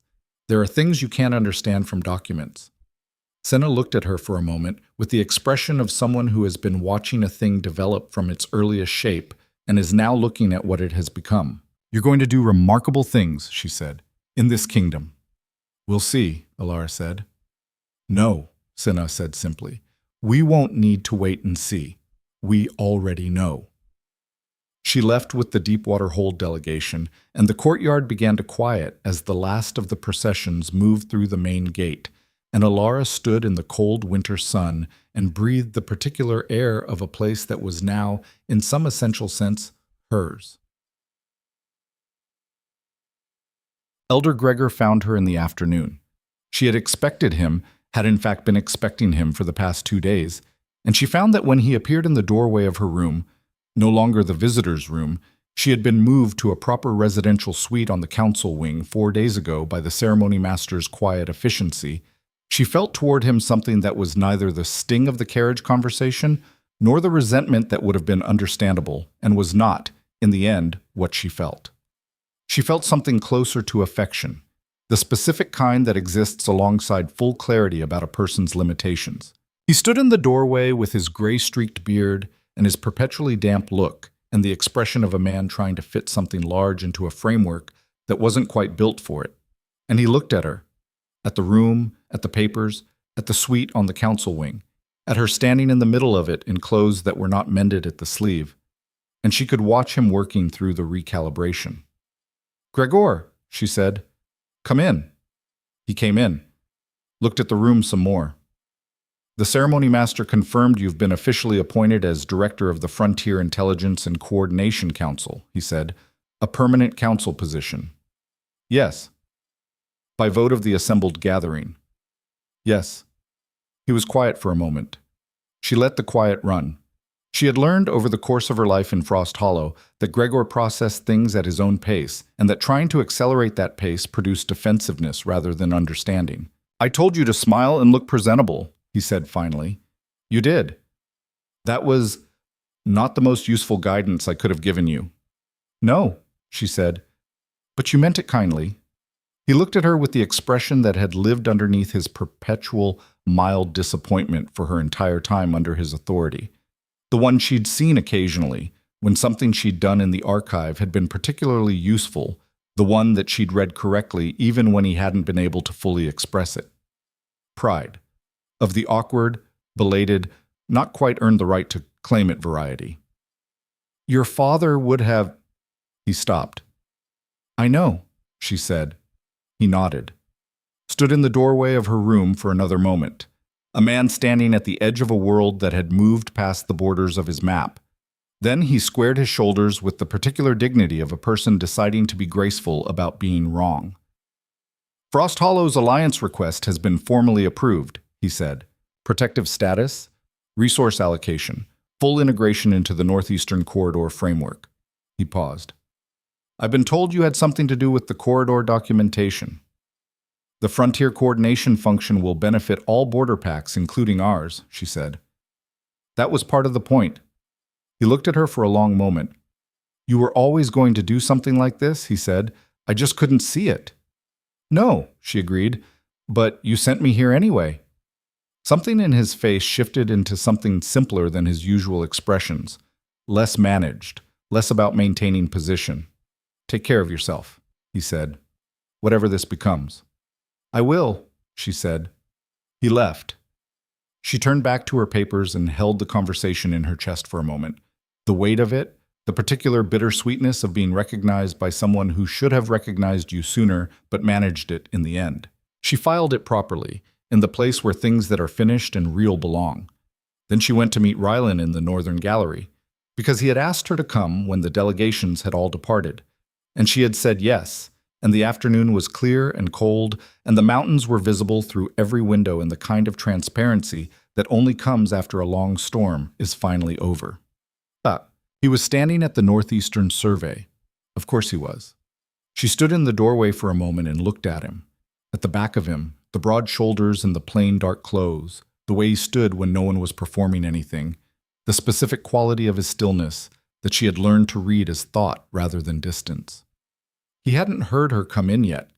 She had a moment of him as he was when he wasn't being the king, which was not very different from him being the king, because the thing that made him himself was not the role, but the particular way he held it, the weight of it, the care of it, the refusal to let it be larger than the people it was supposed to serve. She thought, I'm going to remember this.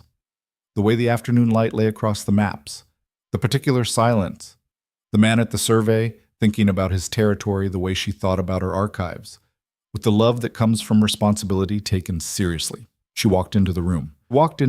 He turned, found her. The expression was the open one, fully open, nothing held back. The gathering is finished, he said. Yes. The delegates are gone. Yes. You're still here. Yes, she said. I'm still here.